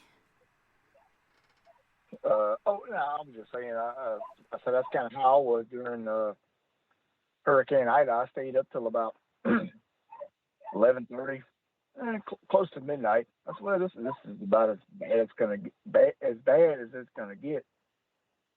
And the wind started blowing, and then it kind of died down, picked up again. I was like, well, shoot, I'm going to bed. I got tired. I woke up the next morning. I said, Lord, have mercy, what done happened? I had to get up and drive to work in that mess. Like, I was literally, like, cleaning limbs out of the road trying to get to my work. Oh, my goodness. I would have turned around and said, sorry, the roads are blocked. You know, well, my store was literally, like, the only, like, retail store in town that had power. So, oh, wow. It was meant to be, I guess. Of course, and my boss was like, well, if you have power, you got to go in. And it literally, like, what normally would take me probably, like, 20, 25 minutes, it took me probably an hour and a half to get there. Mm-hmm. I bet they wiped that store out that day, huh? Oh, they did. It was like, I was number one in sales in my district. Hell yeah. You're like, I win. Where's my bonus, bitches? Well, the problem was I was by myself most of the day because, of course, I'm calling everybody. I'm like, hey, can you come in today? Can you come in today? I finally got one girl to come in, like, later in the day. But, like, finally I was like, I'm not staying up here all day, which I did work almost a double that day. But I was like, this is ridiculous. And we were insanely busy. And, of course, they destroyed my store. And then by the time most of them were coming in wanting, you know, they wiped us out of charcoal and stuff like that and batteries and flashlights. And then toilet paper. I could have had way more sales if I would have been, you know, more prepared with extra flashlights and water. Because they took all the water we had. Shut the store for 30 minutes. Oh, never mind. The other stores were closed. I was going to say, you could have stocked up on flashlights, toilet paper, made your own revenue on the side. Well, luckily, like, I had a truck in the back with some water, and I had some people, like, that were coming in trying to buy stuff to take down to Louisiana, the harder hit areas. And I was like, look, like, I haven't even pulled this out yet, but if y'all are taking this to people who need it, I was like, here, let me go pull this out of the back and give to y'all. Like, here. And I'd actually bought a couple extra cases of water to have at my house in case we lost power and whatnot, you know, and I didn't wind up using it. So I was like, look, like, this one family came in there and they were, like, stocking up on stuff, and they were like, we're headed down here to take goods or whatever. I'm like, look, come out to my car. I have 2 cases of water in my car that I'm not using, you know, take it, help somebody that needs it, you know, give it to somebody that needs it, because I don't, you know. That's awesome. You guys got an awesome team member. How'd you score her, you guys? How'd you find her? Just kind of happened, I guess. Yeah. They're probably second guessing having me now. They're like, she gives us hell. Y'all take her back. Oh, Lord have mercy. What did we do? See? What do we do to deserve it? Probably happened with Terror on the Coast, huh? Which I think you mentioned in the last podcast. Yeah. It was Terror on the Coast. Yeah, that's where we met, and their team kind of had some issues and whatever, and me and Josh was already talking about, you know, reaching out to Lindy, and later on she reached out to us. I'm like, yeah, you know, and she was thinking about forming her own team. I said, well, why don't you just come on with us? And here we are. And now they're like, what the hell did I get myself into? Be careful what you wish for. Yeah, exactly. So, Tommy, you were saying you're a horror movie fan. Okay, people think it's weird when I tell them I grew up on horror movies. Like, that was family time for me, was watching scary movies with my mom. Like, that's some of my first memories. And they're like, what? And I'm like, yeah, I still, like, especially since my tinnitus, I'll listen to things or watch things to get to sleep. And it's always paranormal based. I have the coolest dreams. Bet you do. Is that how it started with Yeah, you? As like a family occurrence, or how'd you get into the horror genre? It's been so long ago. I grew up on like Freddy Krueger, Jason, Hellraiser, Phantasm, those kind of movies. And, my grandma, she used to always tell me stories. My grandma and my aunt used to always tell me these weird stories that would happen to her. And a lot of times it was during a horror movie.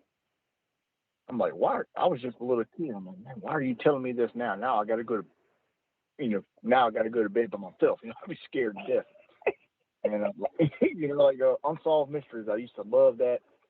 Oh yes, that was a good one. Yeah, that guy's cool. His son is doing it now too, right? Oh, America's Most Wanted. That's not. Yeah, never mind. Well, Unsolved Mystery. I would be scared to death.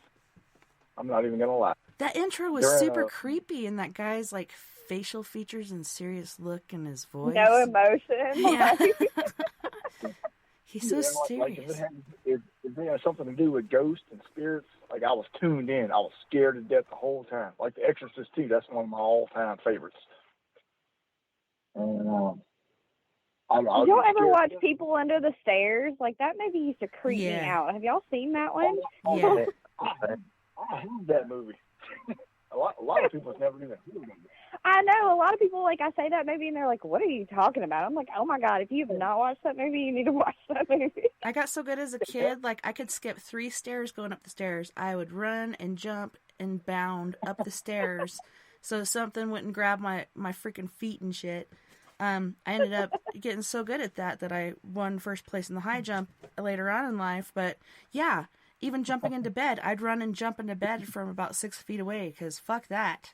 I'm not playing these games with these people under my bed and those motherfucking people under my stairs. My feet got to be covered. They got to be, tucked in, at night. Still today. Grabbing me out of bed. And then, the main guy of the movie, I forgot what his name was, but the one that had it. You talking about Roach? Roach? Yeah. That was Roach. Yeah. Yeah. Well, he turned out to be a good guy, trying to protect Alice. Yeah. Or Allison, whatever her name was. But yeah, I still watch that movie. Like I said, that Pet Cemetery. Yes, that was one of my favorites. Yeah, Motel Hell. Night of the Living Dead. Psycho and Stephen King's The Stand was a good one too. I just watched the newer one. That was cool too. I like the new one. They did a really good job with it. I was always hooked on the original Amityville. Oh, The Stand was it was so good. Yeah, the one I saw, I don't think it's the original. It had the guy from, oh my gosh, I just had a brain fart. That vampire movie that was on HBO for a while. Something Blood. True Blood or something? Yeah, True Blood. When you came in. Yeah, they had that guy playing basically the devil or whoever the cracky was. I can't remember his name. And then different characters throughout it. Johnny Depp's old lady, Amber Turd. Yeah. She was the chick in there. I was like, is that Amber Turd? No way. It is Amber Turd.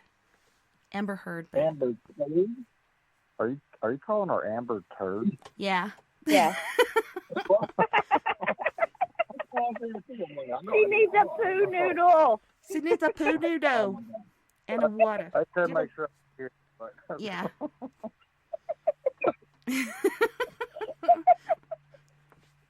Are you talking about Amber Heard or Amber Turd? Amber Heard. Amber Heard. Her real name is Amber Turd. AKA Amber Turd. That's it. Amber Turd. I'm glad I'm not the only one that heard that. Mm-hmm. We'll get her a pool noodle too. So she played the really cool chick that ended up, being the devil's wife. Yeah. Oh man, it was so good. That wasn't the original, was it? Because I swear to God, there was an original one, and that was a remake. There was. Okay.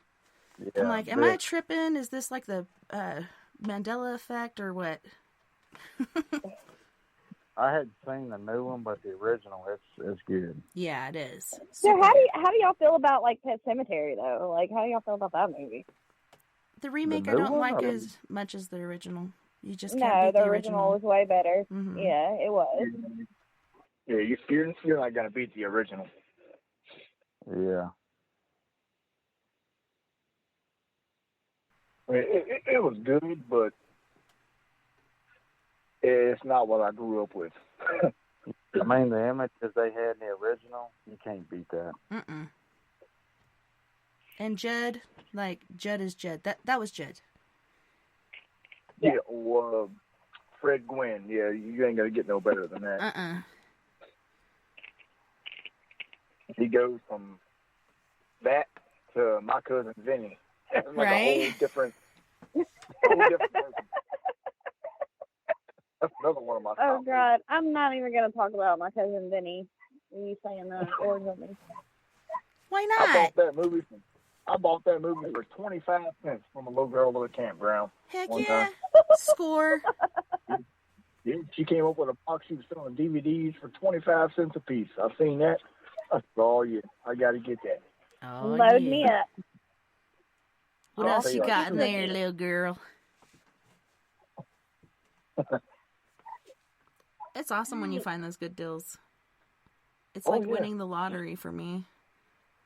Well, I say 25 cents. I give her $1 for it, so I feel That's bad. cool. Aww. Like Guys the are lemonade so stand, nice. but the movie stand. Yeah. But she couldn't pay me enough. I'm like, it's no big deal. She, if I'd have bought it somewhere else, it would have been like $19, you know?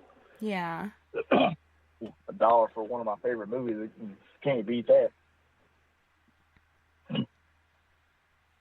So what was your major favorite, like, number one favorite horror flick? Ooh. It's hard, right? It's just like, what's your favorite song? I can't pick. Like, I have Yeah, to have a top that's a 5 hard or one. something.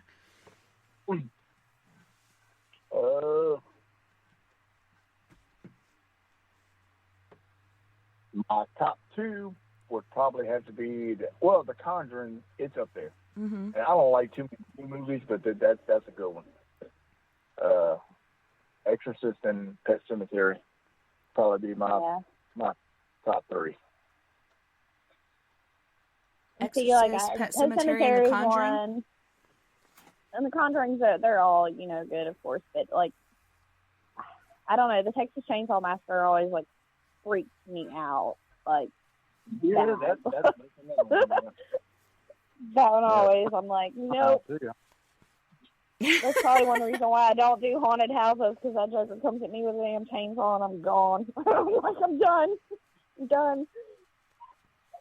Yeah, that's another good one. The original. Yeah.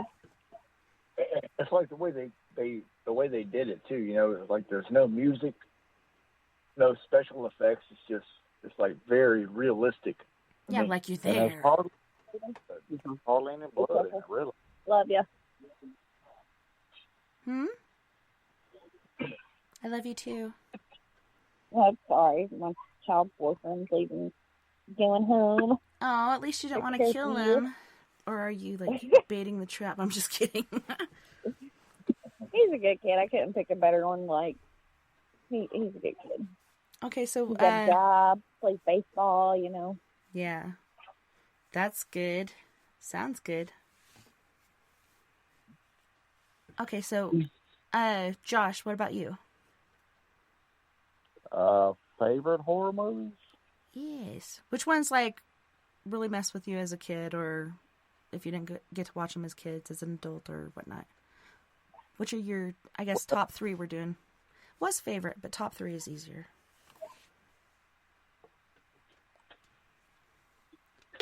If I had to pick an all-time favorite, it would have to be the series of Freddy. I'd have to go with that. But Pet Cemetery very much disturbed me. The Exorcist is also... And one that I seen later on was House of 1,000 Corpses. That one messed with me, too. And the Hills Have Eyes, that was trippy. Like, Yeah. ew, that really exists. It really exists. Unfortunately, yeah. Ding, ding, ding, ding, ding, ding, ding, ding, ding. It's just a different version, you know. Smoky Mountains. Don't go there alone. Group of 5. No less. And stay together. Have a buddy system. Yeah. Buddy system. If you have to go pee, do it like the girls. Hey, you want to go to the bathroom with me? In case something tries to kill me on the way, that'd be great. The guys are like, what's up with that? For me, it was The Shining, Exorcist, That was a good one. Pet Cemetery. That is my number 1 favorite, is Pet Cemetery. Yeah. Freddy Krueger, and then, like, as a kid, I moved to North Elm, and then eventually I lived on South Elm, too. At first, it really freaked me out, but I got over it. Oh, what was that? Well, my parents kind of made me hate Chucky, like, as a kid, because we were really big into Halloween, like, at my house. And so, every Halloween, like, my parents, like, my mom's house, I'll say my parents, my mom's house, like, it almost looks like a duplex if you look at it. Like, there's a carport in the center of the house, and there's 2 porches on the side. Mm-hmm. And every Halloween, like, they would dress up like mannequins and whatnot, like, for the whole month. But then the night of Halloween, like, all these different characters on their porch would come to life because they would have all their friends come over there and, like, dress up in these actual masks. And, like, when Chucky came out, was really, really big. Like, they had a projector screen out there playing Chucky, but then they also had someone in a freaking Chucky costume.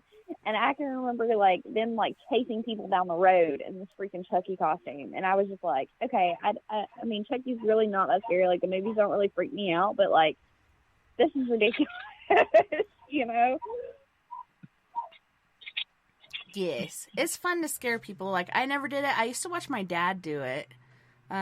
He dressed up as the devil one time, and my dad was 6 foot whatever and had, like, 3 feet, I swear to God, shoulder width.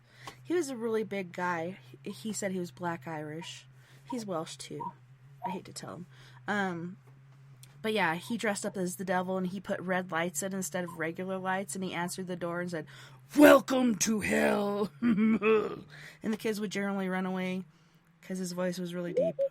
But yeah. Halloween was fun, trick-or-treating. I never get trick-or-treaters. I live down this creepy-looking driveway, and we're on a battlefield, so maybe there's a lot of different variations going on. I can only remember 2 trick-or-treaters I've ever gotten within the last 17 years. But I'm generally gone, too, so who knows? But we've never been egged or toilet papered or anything, so I don't think anybody comes down here. They're just like, fuck that. I'm not going down there. They're probably cannibals. But the other... Well, people ask me all the time, they're like, you love Halloween, like, you love dressing up and doing this, but, like, you don't like going to haunted houses, and I'm like, no, because I don't like people, like, dressed up as shit, like, jumping out at me like they're going to get punched. Yeah. So they're like, you do paranormal, and I'm like, yes, I do, but, like, I will still kick your ass. Jumping out, like, no, I will punch you and throw. The things that Like, really I'm scare not me okay are with not that. ghosts and goblins and all this other shit I've dealt with. It's No. real human beings. Those scare me the fucking it's most. human beings that Yeah. terrify me. Exactly. People are scary. I don't know what to do about it. They're way more terrifying than spirits.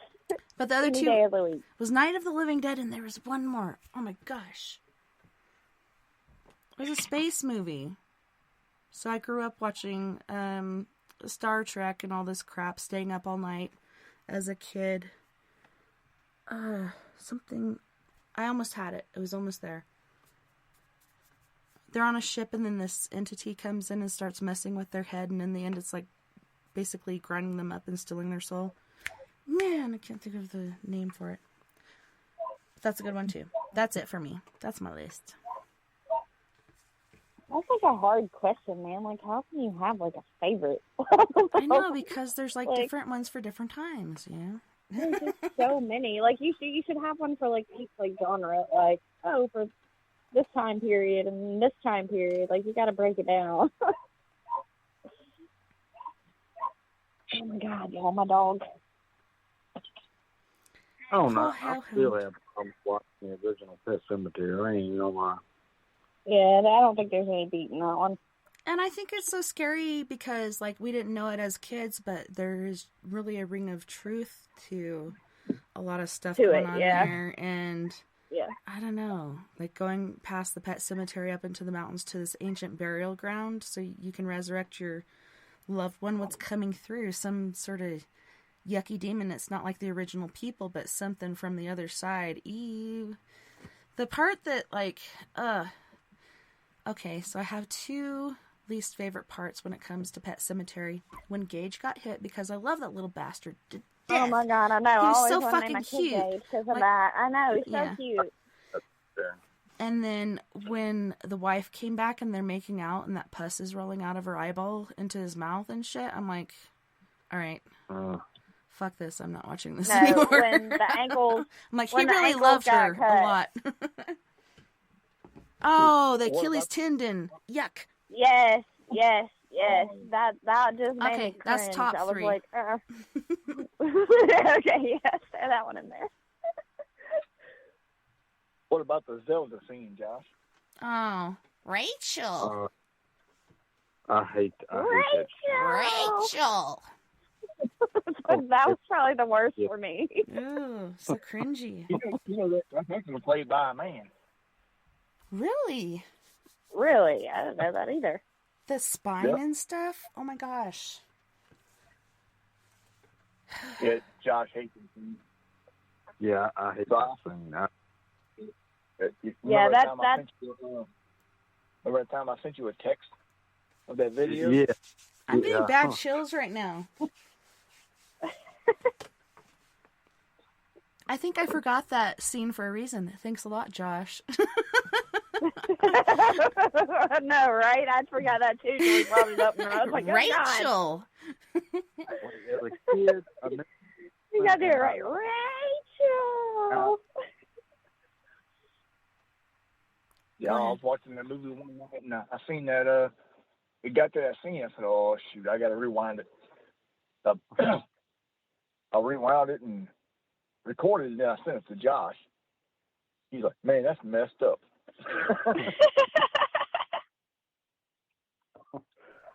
Yeah, she started off with a long, drawn-out Rachel, but remember that point where she's like, Rachel? I don't know, that's the one that sticks with me. Because it was like, I don't know, really, again, cringy. I don't know. What got me is you could see her bones and all that. That's what I was saying. Her spine sticking out is what was... Oh, yeah. It reminded me of Auschwitz or whatnot. I was just like, what the fuck? Oh, God. Why did you even put that into my head, man? Because that's what it looked like. It does. Now that you say that, but I've never thought of it like that, man. Ugh.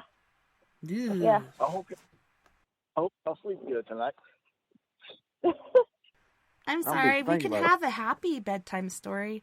I'll go watch some serial killer documentary. I know, right? Women are so creepy. They like to watch, like, murder mysteries and serial killers and all this other shit to go to sleep. It gives them peace. I don't know what it is. What were you saying?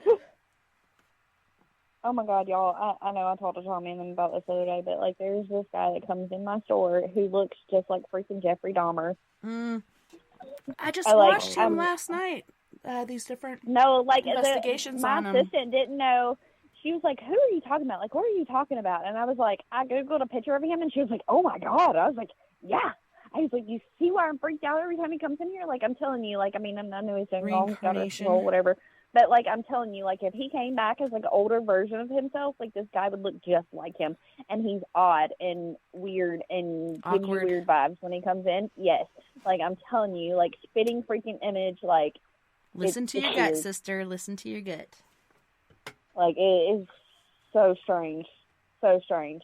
And she thought I was crazy. And I was like, I was like, do you even know who I'm talking about? And she was like, no. And I Googled it, and she, like literally, like, it was, like, a variety of pictures. And she, like, literally put her finger on one and was like, oh, my gosh. And I was like, yeah.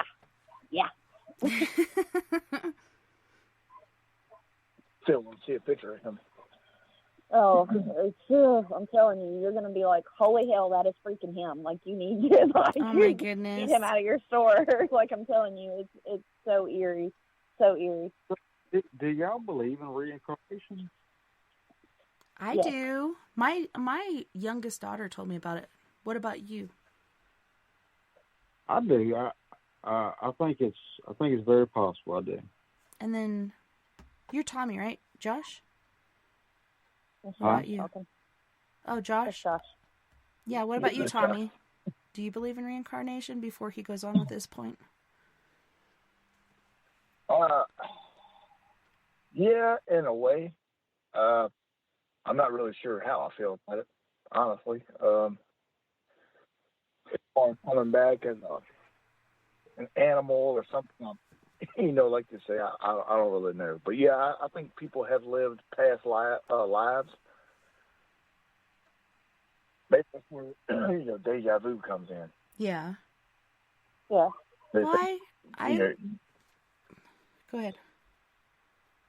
no, I was just gonna say, because they say that you had deja vu. That's where your younger self or whatever live or has experience in their past life.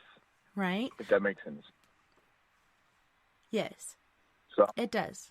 I'm not really sure, but yeah. I mean, I believe in it. Possible. Yeah. So on that note, Yeah, you yeah. guys, we do have to go to our second music break.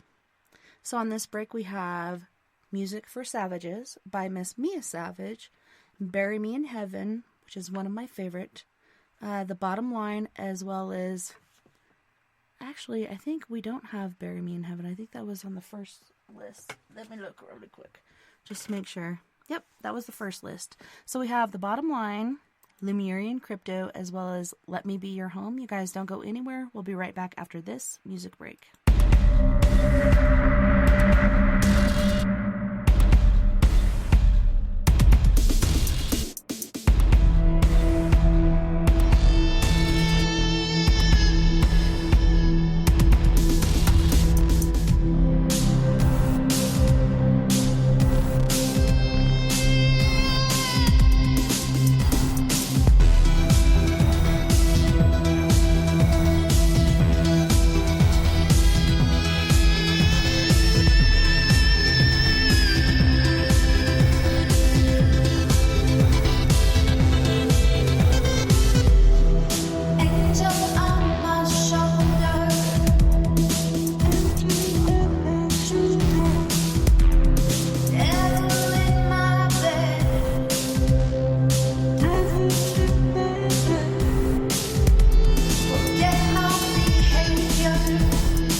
right now between fear and love.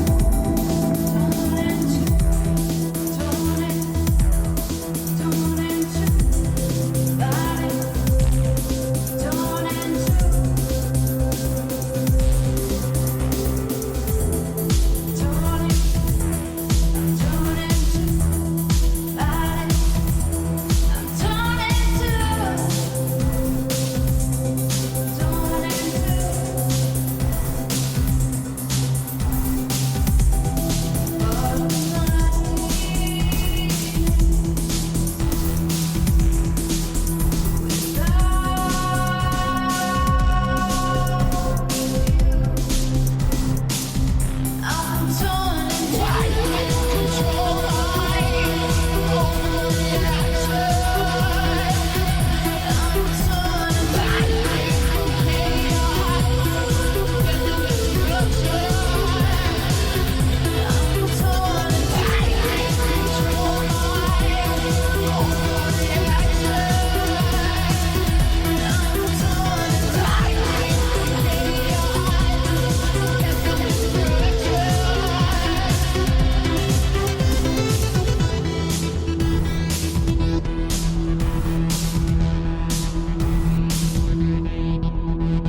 Welcome back, and thank you so much for joining us this evening on We Are Paradox Media's Late Night in the Rockies. Tonight we are joined by Lindy, Josh, and Mr. Tommy. Welcome back, you guys. That's AKA Twinkie Fingers. Twank, twank. Josh, don't worry. Your name is coming. Just give me time. It's Joku. Joku. Yeah. Ew. I just thought of another one, but it escaped me again. I will let you know later. I have a good one. Go ahead. Reincarnation. I keep hearing someone trying to talk. Hello? Hello? I can't tell the difference between Josh and Tommy. I'm still trying to figure it out. But I think I've got Yeah, it. we do say. Okay, that was Me and Josh Josh- right now, and that's Tommy, right? Yep, Yeah. you Okay, got, it. girl. I got it. Okay, good. Thank God. Me And look, Josh you did was so good with pronouncing Tangipahoa tonight, too. I was so proud of you. Like, she rocked it. I hope Eileen Jones is listening so she can figure out how to say it instead of calling the Hoas. Right? Yeah, I heard that last time. Hoas? A bunch of hoas? She's like, I'm just going to call them the Hoas because I can't pronounce it. Aww. Oh, I had it spelled wrong last time, so I thought it was Tangipahoa. And then you're like, no, it's say it slower. You're just saying it too fast. And then I looked back, I had to, as we're talking, like correct the spelling. Had it correct at first, but then for some reason the A disappeared. And it was just PH. So it was to me. But you rocked it tonight. I was like, listen at her. She slowed it down and did it. I learned my lesson. That's what Eileen Jones used to call us. Oh, yeah? Yeah, she pronounced like she would say tangy butthole. Tangy She just called- butthole. She was like, that's Hoas. Tangy With the Hoas butthoas. tonight. I'm like, where did you get that from? So, when we left off, we were talking about past lives, and I don't know, for me, I do believe in it. At first, I was like, I'm not sure, but I believe anything's possible. And then my mentor was telling me about her daughter would come to her and tell her about their past lives together and such. And then my very last child, which I never planned on having, only one of my kids was planned. I have 4. Life is full of surprises. But I caught her at 1.5 years old. My oldest daughter had gone to a job fair. So I think she was in high school at the time. And she had a lanyard that she brought home. And Lily had found the lanyard, tied it around her leg. And I walked past because I'm cleaning house or doing something. And I'm like, Sissy, don't do that. You're going to cut off the circulation. And you're going to get this little prickly, like pins and needles filling. And it's going to be really uncomfortable. It'll pass, but don't do that because it's going to lead to that. And she's like, but Mama, I got to tie it off or I'm going to bleed out. And I was like, what kind of speech does any 1-year-old like say like that? Like, it made no sense to me. And then a little while later, she told me she was a man. She was tall. She had wavy blonde hair. And she was in the military. I think she was a nurse in the military. And I think she got shot in the thigh and tried to tie it off. And she actually bled out in her past life. And she remembered it at 1.5 years old. But she doesn't today, and she's 6. So I think it passes unless you hang on to it. But some things can last a lifetime as far as injuries. But I think like that kind of happens with age too. Like I think the world itself these days like closes you off to like your memories and your gifts. Like you become so sensitized to like what society today thinks like you should be or whatever, to where you close a lot of that off. And I wish more kids would stay more humble and vulnerable to their insight into that, you know, because more people would, oh gosh, what this world would be like if more people like stayed open to those types of things, you know, the things that we would learn and have more insight on would be amazing. Yeah, and I also wonder, like, is it because I did listen And when she told me these things and asked me about them, I'm like, I don't know. She got it out and it was known. I said, I don't know, Yeah. Sissy, but I believe you. Had I said, no, that's not true, just go back and play or something like that, like they'd say to us as kids, Yeah. she might still be hanging on to that stuff, but she doesn't remember anymore. So maybe that's for the better. It's like she just had to let it out, let it go. And it's like, okay, somebody knows this is true and real. And so I believe it, because a 1.5-year-old saying that stuff, I believe it's true. Who's next? Tommy? Josh? Well, man, the reason I believe, because you hear stories all the time about, like you was talking about one of your kids, I've read articles where kids have come up with this stuff, and there's no way that they would be able to know stuff like this, It's just, you can't explain it. Tommy? Yeah. I kind of feel the same way.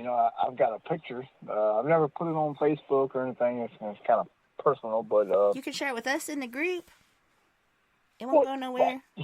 And that's what I'm thinking about. It's really freaking cool. That's really cool. Well, y'all seen it. Like my ex, she was pregnant with twins. She is a twin. Oh wow. And yeah, she's got a twin brother. So my youngest one, which is 12 years old, like years ago, me and my mom worked at this, at the same place at a meat deer processing place. So I picked her up one morning to go to work, and so she had I didn't know at the time that it was zoomed in, the picture. She said, "Who is that?" Like she was stupid. I'm like, "That's Riley, my daughter." Like, what are you talking about?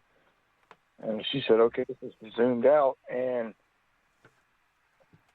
it was Riley in front of the camera holding a little can of Vienna sausage. Now, oh yeah, in the background, so in the background was a boy version, which we believed her twin was a boy, which I got the tattoo on my arm.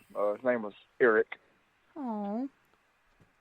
So you can see him plain as day on the couch, like the only. You need to send Tessa that photo. I would love to see it, and I swear to God, I won't share it with anybody.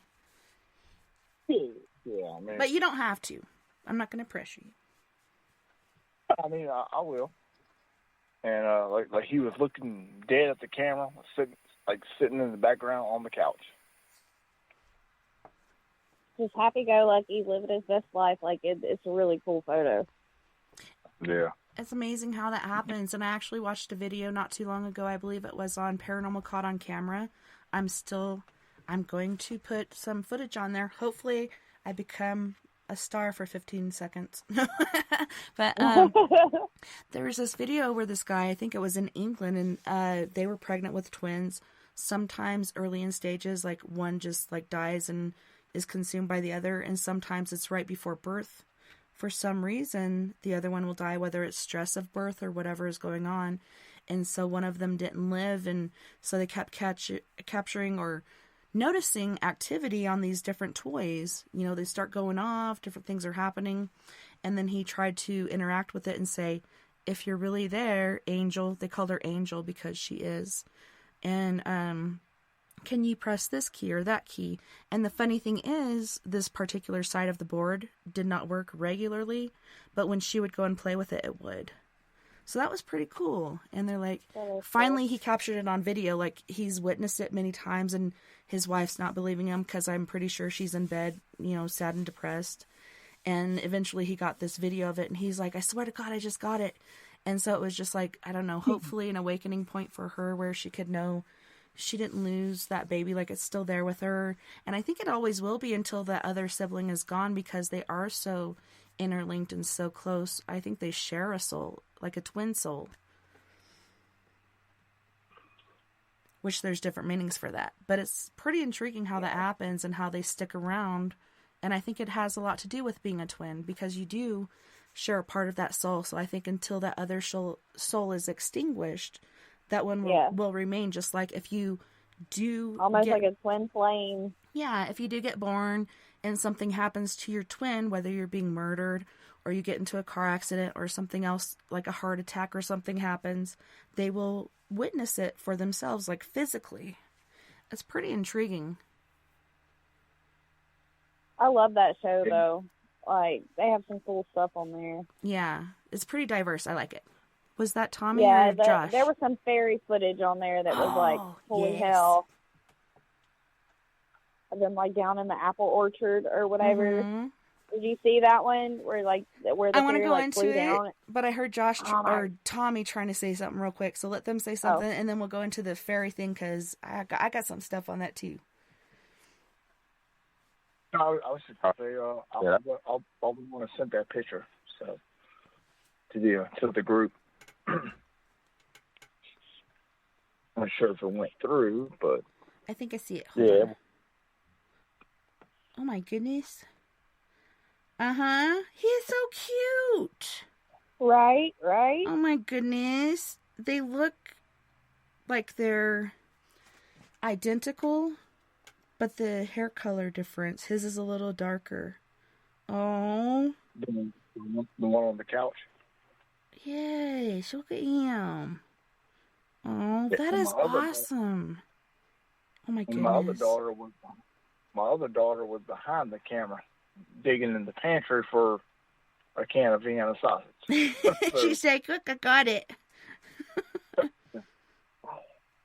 On the couch, I don't know. It's weird too because it's in color and looking straight at the camera. Yep. He's looking at what you guys are doing. He's like, I know she's going to bring some back. She's going to share with me. Like, even though he doesn't eat it, I think he gets the essence of it. Yeah, like, oh, yeah. Hera? Okay. Sound like somebody said, hey, yo. Like, what? It might have been my dog. My dog is cutting up. Tommy, your dog now. She's like whining, trying to get to my cat. So, well, if your dog can say, hey, yo, you better record that on TikTok or some shit. That'll go viral. Hey, yo. Right. She's like a little human, so she make it. Okay, so you're talking about losing your son, which is very devastating. Have you had any other things to you that might seem like past life or whatnot? Like, this is not a past life. This is a life that should have been, that is still there. I can't believe, like, he's not even translucent. Right. And it was a miscarriage. He was like 4 pounds, which I knew something was wrong because my daughter, she was 8 ounces, I think, and he was 4. So I knew then something wasn't right. But even after my daughter was born, she would stay at my mom's house here and there, and she would be running around my mom's bedroom talking to herself. And my mom was like, "Who are you talking to?" She said, "I'm talking to this little boy." Aww. And then all of a sudden, like, she would say, "Well, where did he go?" It's kind of like they were playing hide and seek. And that goes back to them being like so intertwined, though. Because I'm sure, like, I mean, they're in the womb together, even though, like, he passed, like, she's still gonna know, like, hey, he's here with me, Yeah. Still all along. Has she had any experiences like the older that she got, though? Or no, just when is he still younger? there? No, just when she was younger. So I haven't heard her say anything about that, like, in years. How old is she now? Right now she's 12.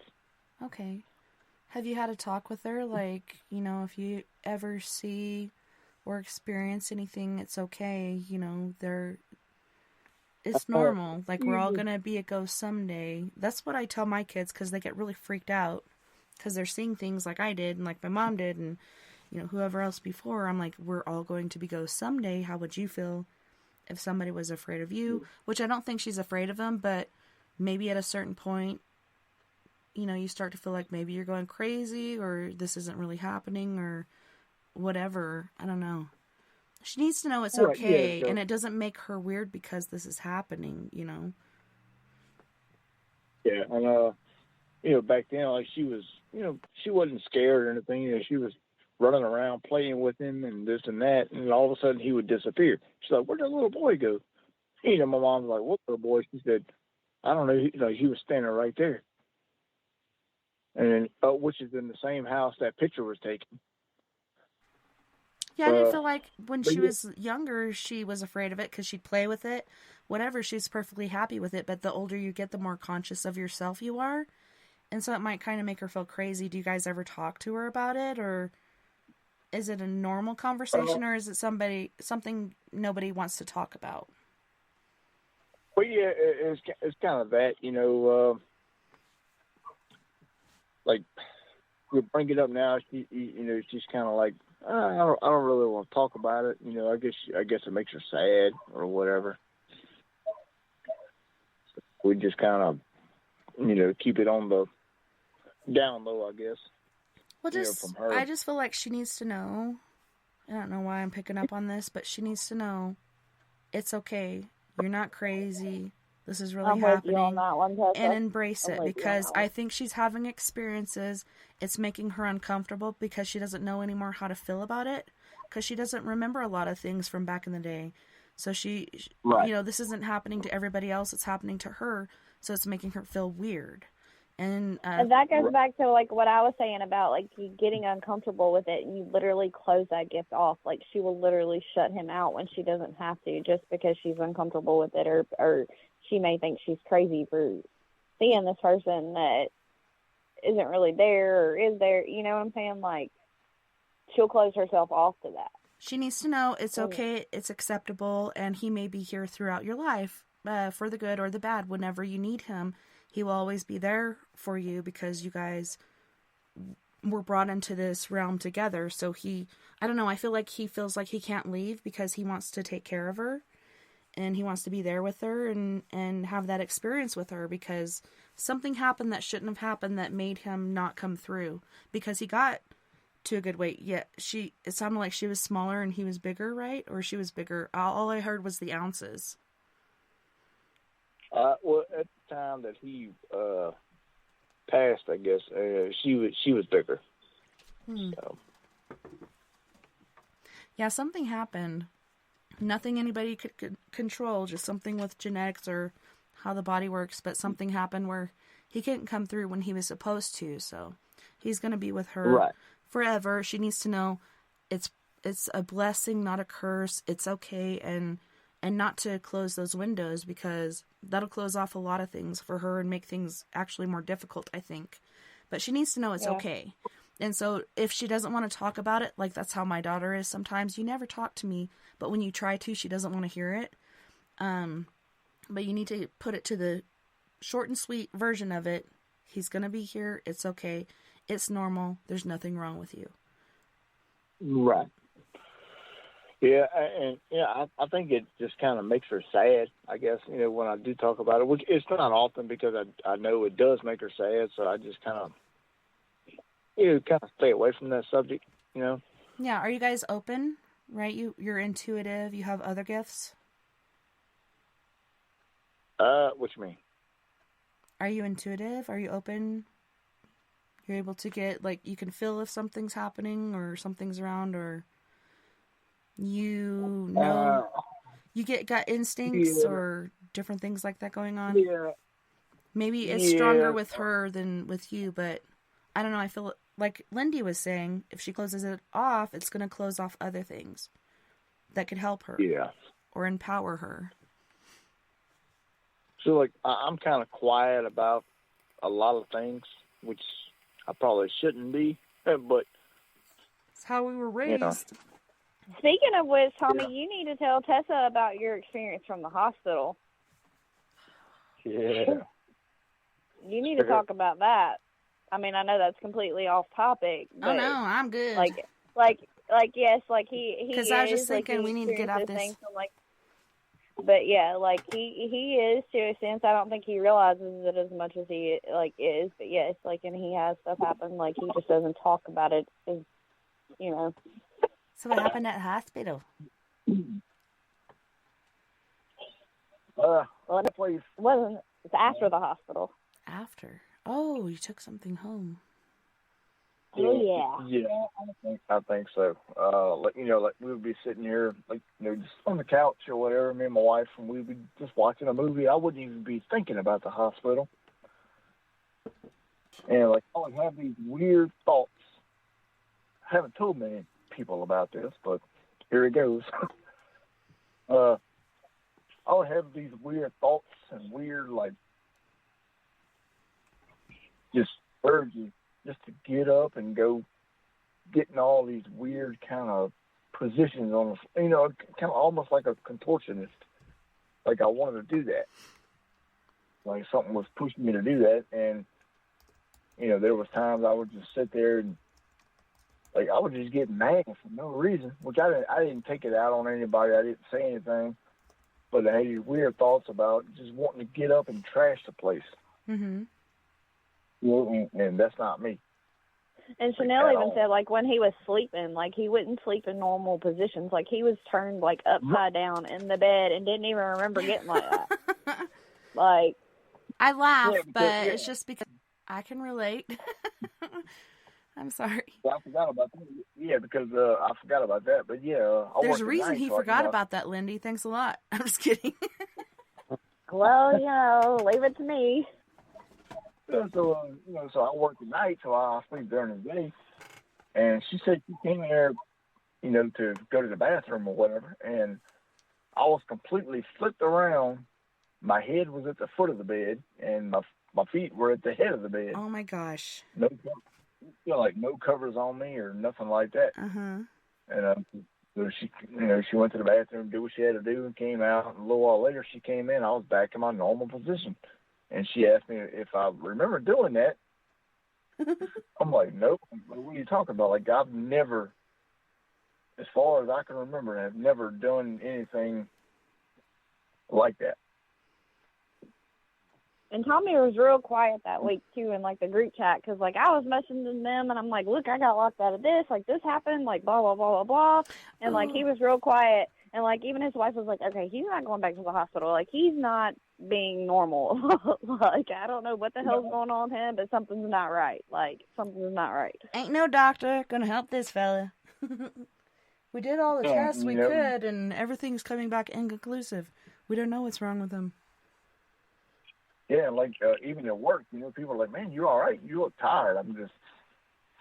I was like, yeah, I'm fine. I just hadn't been sleeping good, whatever, but deep down, I'm like, I'm messed up, Well, we were talking to Tessa, like, about that night, like, and of course, like, I've been in there more than y'all have, and, like, I was talking about how different, like, the energy was that night. And like, they feed off of different being energies. I think his energy... Here in the daytime as a nighttime, but it was insane. His energy just sparked it off like it never did before. They're like, oh, look at this. Look at what we got here on the buffet.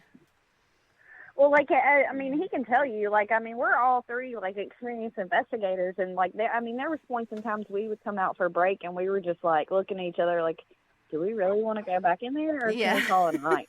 Like, it was that, like, intense. We were just all, like, I'm not sure I want to go back in there. Like, at one point, I was ready to go, and then y'all were like, let's do one more round. I'm like, oh, my God. And, that, that's not me, because... I'm always up for it, but that night, it screwed me up big time. And, like, I was telling Chanel the other night, too, like, she was laughing at me, because, like, normally, like, I don't mind being stuck, like, by myself or, like, with my back to a doorway or whatever, but, like, that whole entire night, like, I did not want to be in that hospital without my back to a wall or something. And I remember, like, that last session we went in and did in the psych ward, I was like, okay, I'm sitting in between two, like, rooms, and I'm, like, with my back up against the wall, and I was like, okay, guys, one of you on this side, one of you on this side. Like, I am not comfortable being just, like, I don't know, I just felt, like, exposed. Like, it just didn't feel good, and I was like, I want one of you on one side and one of you on the other side of me, like, or I don't want to be in here right now. Yeah, that, and then,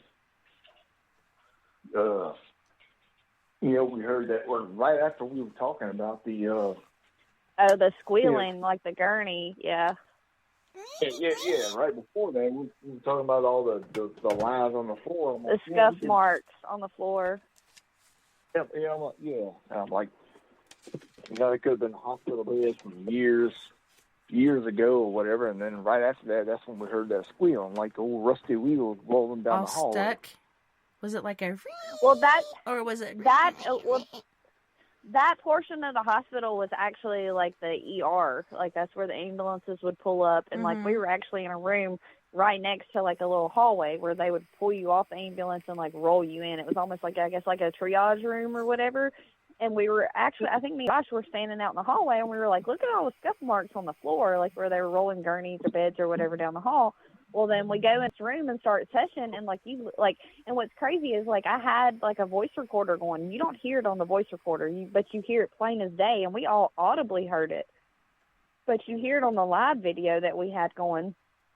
Plus, we all audibly heard it, and we were literally, like, 2 minutes before that, standing in the hallway, talking about the scuff marks on the floor and what it could be from, and then, like, 2 minutes later, you actually hear it. So it was kind of crazy. Like, this is really happening. And for it to pick up on, like, the live video, but, like, it didn't pick up on the voice recorder was kind of crazy, too. Well, that happens sometimes. Sometimes you'll get the EVP and it won't be on the recorder. Sometimes it'll be on both, or sometimes it'll just be on the camera. It's weird how different media picks it up. Well, because, like, the voice recorders, to me, they were, like, so sensitive. Like, they pick up every little detail. Like, you have to be so still because it picks up every little thing. And for it not to pick up on the voice recorder, but on the live, I was like, I would think it would almost be the other way around, but it wasn't. Interesting. I wonder why. Yeah. Maybe it's because then, it's like a constant energy instead of, like, a smaller energy, like a battery or something. I'm not sure, but, like, we had done, like, at this point in time, like, we were just kind of, like, doing a walkthrough almost and doing a live and kind of showing everybody, like, the location or whatnot. And I had walked out of that room and was looking, like, down the hall, like, towards the psych ward, and I see this figure, like, jet across the hall. Well, Tommy comes walking out the door at the same time, and, like, I just kept my eye on the hallway, and I told Tommy, I was like, I need you to go back in that room and come back out, because I originally thought it was, like, his shadow, because, like, there was, like, a glass doorway further down, and I was like, well, that could have been his. Funny. I was like, that could, I was like, go back in that room and come back out again. Well, he did that, and I was like, nope. I was like, that wasn't him. But it was literally, like, it was this hunched over figure, but it was, like, black and had long extended arms, long fingers. But if this thing would have been standing upright, it probably would have been close to 7 foot tall. Right. And at this point, we were like, okay, well, we need to go outside for a minute. Well, then we get outside, and Josh was like, well, we weren't in there very long. We were only in there like 30 minutes. And I was like, Josh, you realize, like, because I'm looking at the time, and I was like, you realize we've been in there for like 2 hours? And he was like, no way. And I was like, yeah, we've been in there for like 2 hours. And he got to look in, and he was like, yeah, we have been. I was like, yeah, from now on, we're setting timers when we go in there. Like, it just felt like you was stepping through a portal when you walked in there. It just felt so different. Another realm. Yeah. And that actually, it had happened to me, and Tara said I could say her name on here, and, like, she approved it because she listened to our last podcast, and I didn't want to say her name, but she said I could. So, hey, Tara. We miss you. Wish you were oh, my here. God. She is, like, the kindest soul, Tessa. Oh, my God. Like, you would love Tara. Like, love her. Like, she has got the greatest spirit. Anyway, I love you, girl. If you're listening to us right now, just know that. You're my fave. But me and her decided we were going to go in one day, like, just do kind of like an initial, because I hadn't been in there in a while, and I was trying to bring Tommy and Josh in, and I was like, well, we're going to go spend the day up there. So me and her go in, just me and her. We literally went in at like 10 o'clock that morning, and we didn't come out till after dark. Well, it was about dark, probably. But, like, and it literally felt like we had been in there like 2 hours, and we had been in there all day long. It's like going into a casino. All those day. Dirty bastards. It really is. I mean, you just get consumed with it. And, like, after, like, Tommy and Josh and us came out that night, and Josh was like, "Oh, it's only been 30 minutes," and I was like, "No, it's been maybe 2.5 hours we've been in there." Like, we started setting timers, and what was crazy at that point is because I would set a timer for us to go in and get set up, like I'd say like a 10-minute timer, depending on what area of the hospital we were going in, because it would take longer for us to get there. So I would set like a 10-minute timer for that for us to get there, get set up, and then we would do, I think it was like, at first we were doing like 30 minutes, and then I think we knocked it down to like 15. We would do like a 15-minute session, and like that timer would go off, and like the whole time we were doing that session, it was like it was quiet. Nothing was happening at all. But as soon as that timer would go off for us to go outside, it was like all this activity would start happening, and it would like distract us to where we would stay in there even longer. And I kept having to like reset the timers and tell them, "Hey, I've already reset this timer twice. That put us in here an extra 30 minutes. Like, we really need to go outside." Like, I kept saying that like all night, because it was like every time our session would end, like crazy activity would start happening. I would have been like, Josh, like, I wouldn't have set a timer. I would have just been in there and been like, "Oh, it's all good. It's only been like 30 minutes. No, there was something bad in there. There's a lot of bad in there. And like, what's crazy is the figure that I saw earlier in the night, we actually mapped in on the SLS. Like, we watched it come from human form to this like 7-foot tall figure. We actually mapped it in on the SLS. So it wasn't slouching and then straightened up. It grew into a larger form. Well, for one, like, when I saw it, it was coming through a doorway. So, of course, it had to, like, slouch down to fit through the doorway. I think and I've heard about cross that one, the hall. like the giant guy that's in there. Like, it was insane. And I literally, I'd be like, okay, like, let's go take a break. And then it was like something else would happen, and then we would get consumed with it. And it's like, okay, at this point in time, we've been in here a whole nother hour. Teamwork makes the dream work. Let's consume this energy of the living so we can remain. Because I think after a certain amount of time, they will die off. Although there are so many different locations that are so old and the spirit still remains. What kind of energy are they feeding off of? Why is the forest so quiet? I don't know. Well, this location there, I mean, by far there are good spirits there. And we actually called a Class A EVP that night, because I was actually calling on some spirits to try to, like, come talk to us to get rid of, like, the negative energy that was there. Mm-hmm. And when I reviewed this EVP, like, plain as day, you hear it come across, and it's like, "Hello, people. Like, hey, I'm glad you're here to talk to me." Like, it was really cool, because we were so on edge that night. Like, literally, like, when I tell you, we were all like, we don't want to go back in there. Like, that's how bad it was. And so to know that, like, there's still good spirits there, like, willing to communicate and want you there and want to tell their story, like, it was good knowing that there's so much bad there too, you know? Well, yeah, and if there's a lot of bad, the light is still more powerful than the bad. I don't know. As long as you have light there, you're safe, I think. It's still scary, but I think you'll be okay. Well, it was just odd for us three to be like, we really don't want to go back in here. Like, we're all three really uneasy and just not ourselves. Like, it just feels bad in there. Like, you're literally scanning the room everywhere you go, looking down the hallway, not wanting your back turned to anything. Mm-hmm. Like, it was just bad the whole night. Well, I say that. It wasn't that bad when we first got there in the daylight, but once it got dark, like, the whole energy of the place changed. Yeah, that's what I was about to say.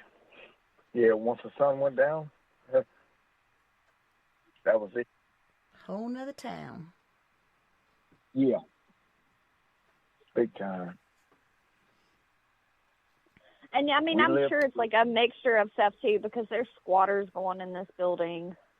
And you can tell because of the markings on the wall. Like, there's people going in there and doing rituals and whatnot, like, because there's symbols all over the place. And that's one thing we have to be on the lookout for, too, while we're there, is because we know there's squatters coming in the building. So, of course, all that energy on top of the energy that's all already there is just, like, fueling all of this. You know, it's almost like the perfect storm. You know what I'm saying? Exactly. Yeah, you know, and I personally think, too, that over the years, people doing all those rituals and whatever they're doing in there, I think that drew more negative energy than what actually happened there when the hospital was up and running. Yeah, it's amplifying it. And the land itself actually has Indian ties as well. Oh my gosh, so, yes. I mean, there's just a whole lot going on here. That's all you need right there. End of recipe. You're good. Yeah, right? I think we all three left, though, that night with, like, different things happening or whatever. But, like, we're wanting, because Tara actually has permission to use the building, and she's wanting to do a haunted house there and stuff, but with the evil presence that's there right now, like, she didn't feel comfortable doing a haunted house there this year. So we're going to try to go in and get rid of whatever this bad energy is there to where she can do a haunted house there next year. And then hopefully maybe we can even host some events there. But right now it's really not safe for just general public to come in. And it's kind of like that with, like, okay, so in Salt Lake City and other places, people go to abandoned warehouses or whatever. They'll set up haunted house. Things are already kind of haunted, but once you put all that energy of fear and everything else, I think other things are attracted. Yeah, it amplifies it. Other things attracted because, oh, here's a beacon of energy. Let me go feed off of that. And so it causes other things to happen. People are being followed home by these different entities, etc. So generally people will do some sort of release, but in all actuality, if you have a release and people sign it, you're just basically saying, you know, that something is wrong here and you know something could happen to them, and you're basically stating your guiltiness for them to sign on. So it doesn't protect you. It protects you from the general person that doesn't know that, but there are quite a few out there that will be like, I'm going to sue these people, and then that's when you can lose your shit. So you got to be careful with that. But that's why we're trying to take every precaution, and I'm glad that, like, Tara's over it, because she's been there enough to kind of have her own experiences and kind of know what's there. So when she was like, hey, I'm going to take a, step back this year on the haunted house, I was like, I think that is a great idea until we can kind of get a hold on things here. So when we're going back? Yeah, when we're going back? Whenever y'all get ready. I'm ready when y'all are. Well, put your shoes on, bitch. We're going. I'm just kidding. I think that's just one of those locations, though, that I think, like, no matter how much you prep yourself for, you can't. Like, you're never really, like, ready. Like, and I think that was kind of their experience with it, which, like, I've been there, and I've been there after that night, and it's been calm, cool, collected. Like, I was cool keeping my back to the hallway. That's what I'm saying. Like, when you take different people, but, like, there's different energies, but, like, so it amps different that things night, up. Yeah, what but, cocktail like, that are you using tonight? It was insane, but I will tell you this, like, I don't know how comfortable I am going back at night again. Well, until you are, just go during the day, because it doesn't have to be nighttime to be the right time. Oh, I mean, I know that my too, best but one happened early in the morning, which I hate mornings. I didn't want to go, but it was awesome. I'm glad I did. Well, you guys, but I've just been there so much during the day, and it's like after that sun goes down on that place, like it just takes a whole new meaning. Like it's like a whole nother world. It is. You know? Mm-hmm. Shift change. Yeah. Well, on that note, you guys, we're in the last 5 minutes of our time, so I want to make sure anything that you would like to share, your website, how to contact you guys, etc., is covered before we run out of time, because I don't want to cut you off, because that stuff is important. So could you tell our listeners how to contact you, where to find your videos, and different things that you guys are doing? Lindy. Why is it always me? Lindy, Why? take it away, gal. It's always me, but yet they're like the co-founders of this group, right? Hey, It's they're like, the Lindy, seniorities you're the in this loudmouth. group. Go talk about it. You're the newbie. You got to share the info, okay? Let's go. You can go look us up on Facebook. It's Tangipahoa Parish Paranormal Society. We do a lot of lives and stuff on there. Hopefully after the first year we'll be doing some other events as well, but we don't really have like a website or anything that I know of, unless Josh has been working on that. It's in the process, but we always work. And we also have a YouTube channel under Tangi Paranormal. Tangi Paranormal? Paranormal? Yeah, see, I didn't know that. See?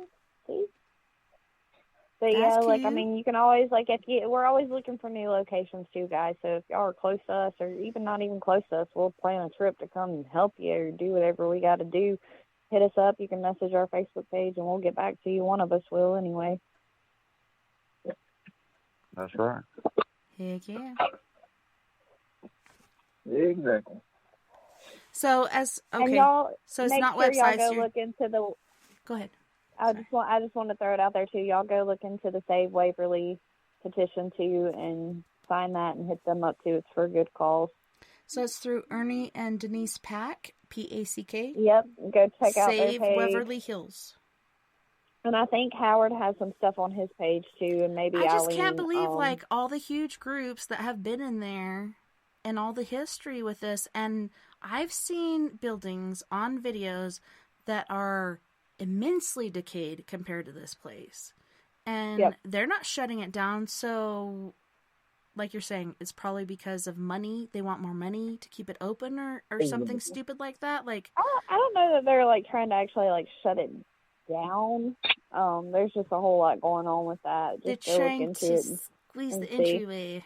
I don't know. Yeah, but I think Howard Petrie has some stuff on his teams, and then Eileen has some stuff on her page, and then of course Denise and Ernie have stuff on their page too. But just go look into it and you know, do your research on it and get involved with it. It's for a good cause. So Yeah, they're not actually trying to shut it down. They're just trying to turn it into like a, you know, like I said earlier, a college dorm or apartment. That would be just like feeding what's there. That would not be a good idea. well, I mean, that's what Why I do said not too. spend But that also, I money know and like build a they're whole nother entity? Like, that is not a good idea at all.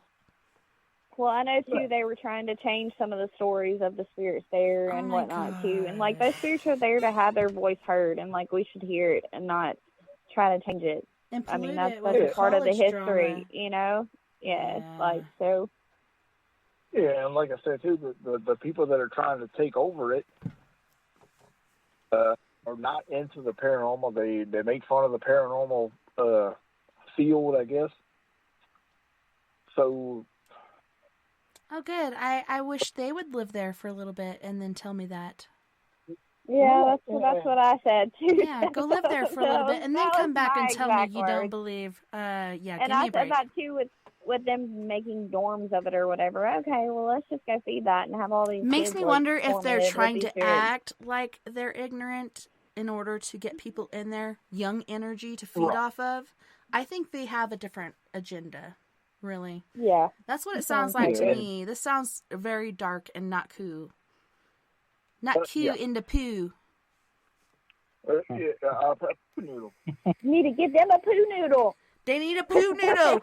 Save these poor college kids. Sign this petition.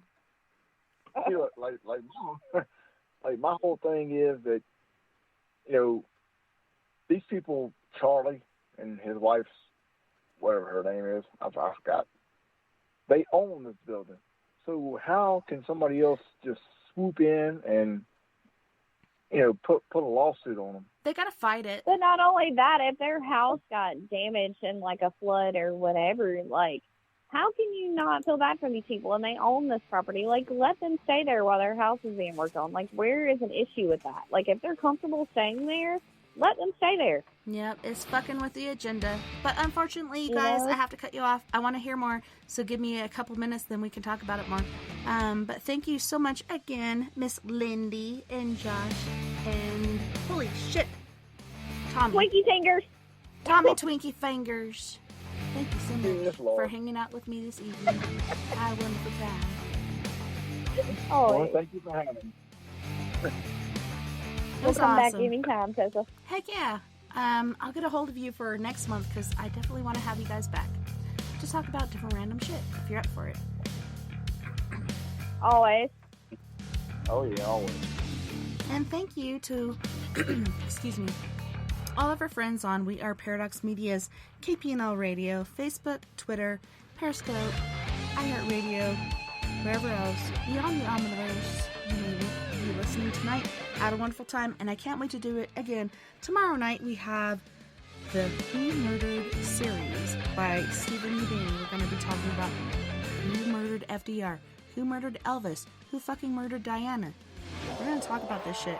Probably even who murdered Marilyn Monroe and so many different artists. If you guys have any questions about artists that you think did not die naturally, they were actually murdered, get in the chat room or call in 970-335-9596 and ask your question, because there are so many different accounts of different people that are killed that are not natural. Who murdered? They didn't die, they were killed. So you guys, don't forget, we are all in this together. Together, we can make the world a little better. And together, my friends, we are Paradox Media, because without you, there is no us. Until next time, nighty night, love and light. Have a wonderful rest of your weekend, and